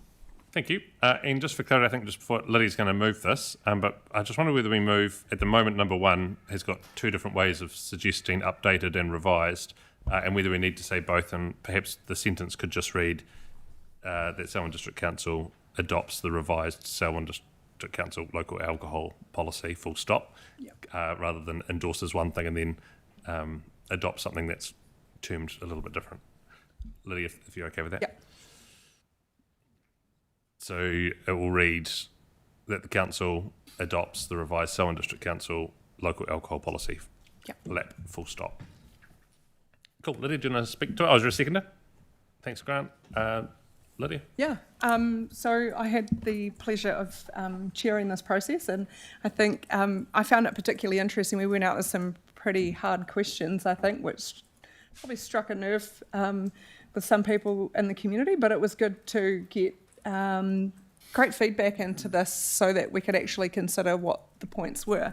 And so I could probably just take you through some of the changes that we have made to this. And so there's location restrictions now, which, so no new off-licence standalone bottle stores can be located outside of the town centre zone, which I think is great. So that is just only for new off-licence. There is no new off-licence standalone bottle stores within 150 metres of sensitive sites, so that's schools, health facilities and places of worship. And there is condition in there for rural settlements and small townships that discretion could be granted at the exception of the DLC. We amalgamated the ski club trading times to reflect that it's a destination activity and accommodation services. So rather than having varying hours throughout the week, recognising that actually they operate in a different way to what other club licences might. And we retain the 9 p.m. closing for off licence. We actually proposed 10 p.m. Through the consultation that we did. And there's the addition there of remote sellers, which is around Uber delivery, so delivery of alcohol. So that must be in line with closing for off licence. So that cannot be delivered after 9 p.m. And yeah, we retain the club licence provisions and so that the clubs in our community can operate efficiently, noting that most of them are a volunteer basis as well. And all bar staff must undergo Servwise training or something appropriate to that. And there's the addition of lighting and CCTV. So there was also lots of discussion on ceasing external advertising, but we found that we had no clear way forward on that, and so at this current point in time we decided to omit that, but it is noted for next time there's a policy refresh it might be addressed through that. Cool. Thank you. It's been moved and seconded. All those in favour say aye. Anyone against? Declare it carried. Thank you very much. The next item is the decision on request from Foodstuff Properties Limited to rezone land. Moved Malcolm, seconded Sophie. Are there any questions on this report? No? All those in favour say aye. Oh, there is. Oh, Nicole. Yeah, come, Jocelyn. We need to hear from you. Far out. Pardon? Jocelyn, do you want to tell us the highlights of the report? Sure. Sorry, I thought I was almost out of here. Oh, you were. Maybe, Nicole, you ask your question and then we can know what Jocelyn can focus on. Okay, righto. Grant Nicole, wants to ask a question Well, too. his light wasn't on, sorry, so he's after you. I've sent this question through. So the Commissioner raised issues about connectivity for walking and biking across the site. My question would be, has this issue raised by the Commissioner been resolved in the intervening period? Yes, by not addressing it. The commission, it was an issue that was raised through the process around the connectivity of the site to predominantly the land to the east, and council's experts, our urban design, transport, and noise experts considered that connection through the site for various reasons was desirable, but could cause problems. The proponents' experts considered that there were health and safety concerns in relation to providing any form of connection. And in the Commissioner's recommendation to Council, he discusses it at length, paragraphs 166 to 173.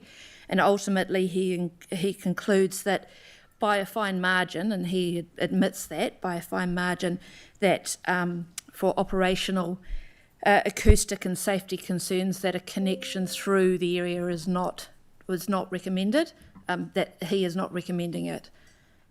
So that's part of the recommendation from the Commissioner, is that there is a solid boundary treatment consistent with that is consented for the Pack and Save, which is a combination of fencing and landscaping, and that would extend the full length of the boundary through along that eastern side, that long, the non-road side of the triangle.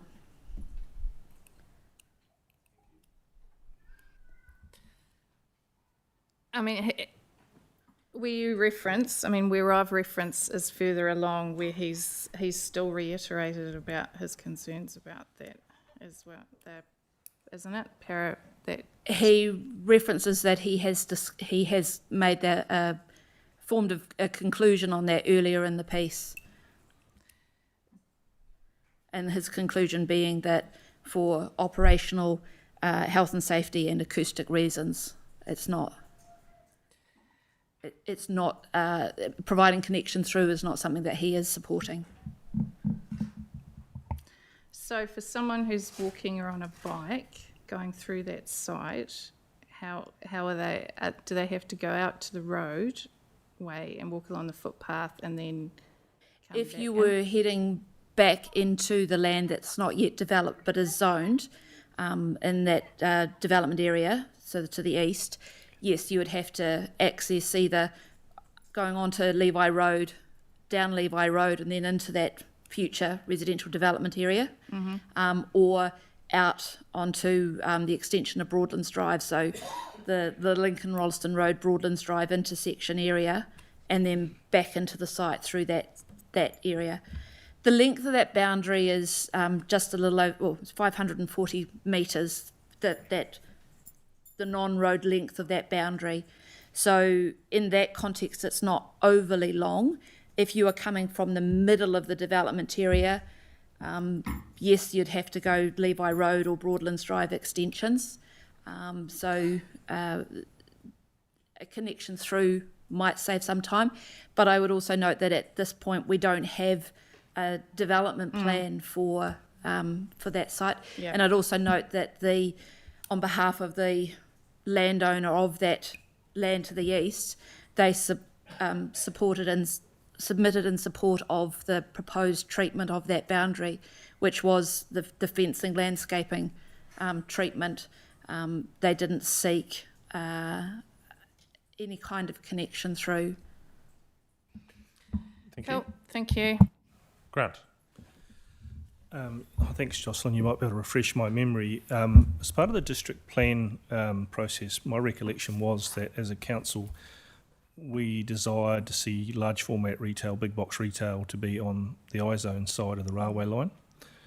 And up until now, most of the players have played by the rules, and I think you see placemakers and those kind of businesses are over that side of the railway line. Was that brought up at the hearings at all? It seems to be, a number of players that have played by the rules might be disadvantaged by this decision on might attend coattailing on another a supermarket development. Am I reading the tea leaves wrong here? Well, in the sense that any individual can apply to change the plan, then yes, any individual can apply to change the plan, and that's exactly what the proponents have done. In the context of is large format retail zone in that location appropriate, that's what the plan change process has determined, or the recommendation of the Commissioner is, having considered all the evidence, it is appropriate that land be rezoned.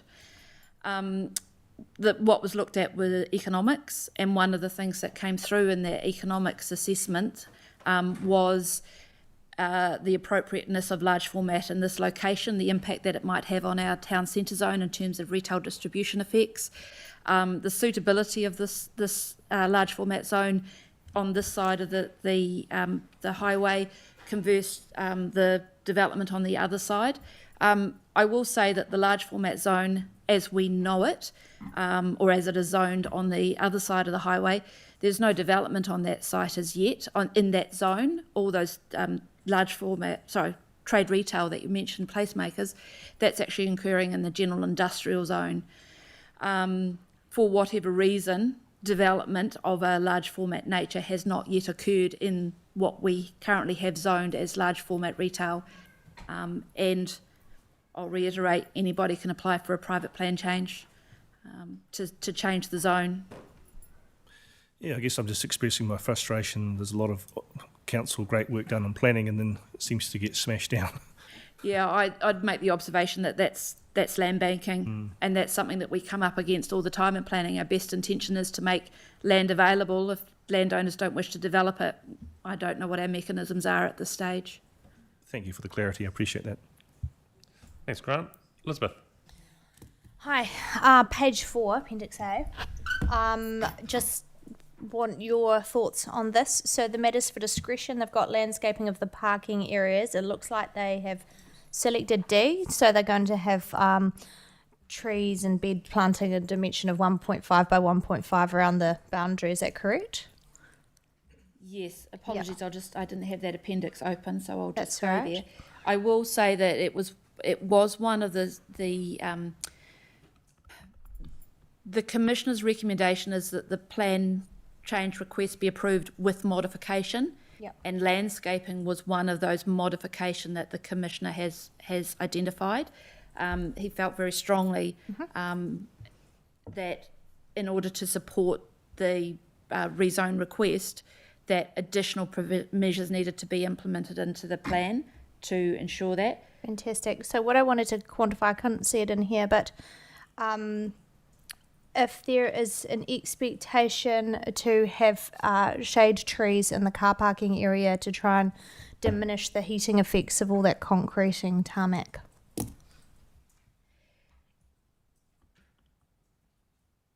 I'm just reflecting on the landscape. There was a lot made of in the discussion around not only the number of trees but the location of those trees.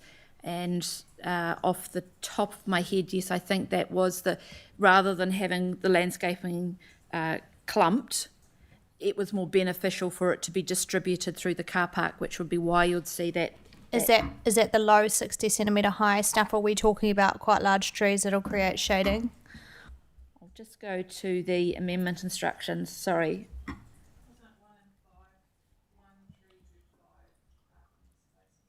What height trees, do you know, Nicole?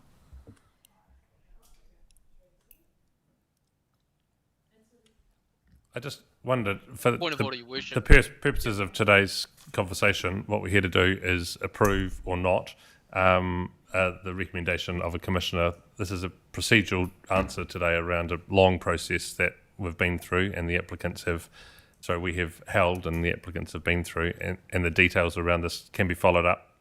Happy for you to receive that information, but I don't think that's the purpose of the discussion that we have right now. So if we could just narrow our focus to the matter that is receiving the report, adopting the recommendation, approving the public notification, and then delegate to the policy team those things that needs to be concluded around an appeal, please. Point of order from you, Shane. You've covered it. It's not a hearing. If we haven't got a mover in a second, I'll move it. Did we have a mover and second at the start of this? Nicole was going to move it, and Malcolm's going to second it. There's still some other people to speak to it, though.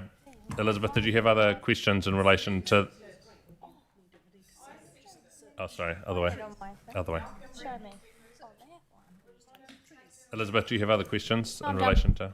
Okay. Megan. Yes, I have relevant questions about whether or not to adopt the recommendation. And so the first is Naito Hudidi and Tomitu submitted. They submitted in support, but they wanted some design phase and taken into account minimal impact on the environment. And then I see that Selwyn District Council also submitted, not to support or oppose, but mostly on transport effects. They didn't submit on the point that Grant raised, which is we want growth, this type of growth to occur elsewhere. It was just limited to the transport effects. And so I just want to know, I was trying to scroll through Commissioner Caldwell's report to see how those two particular points that are of interest have been dealt with.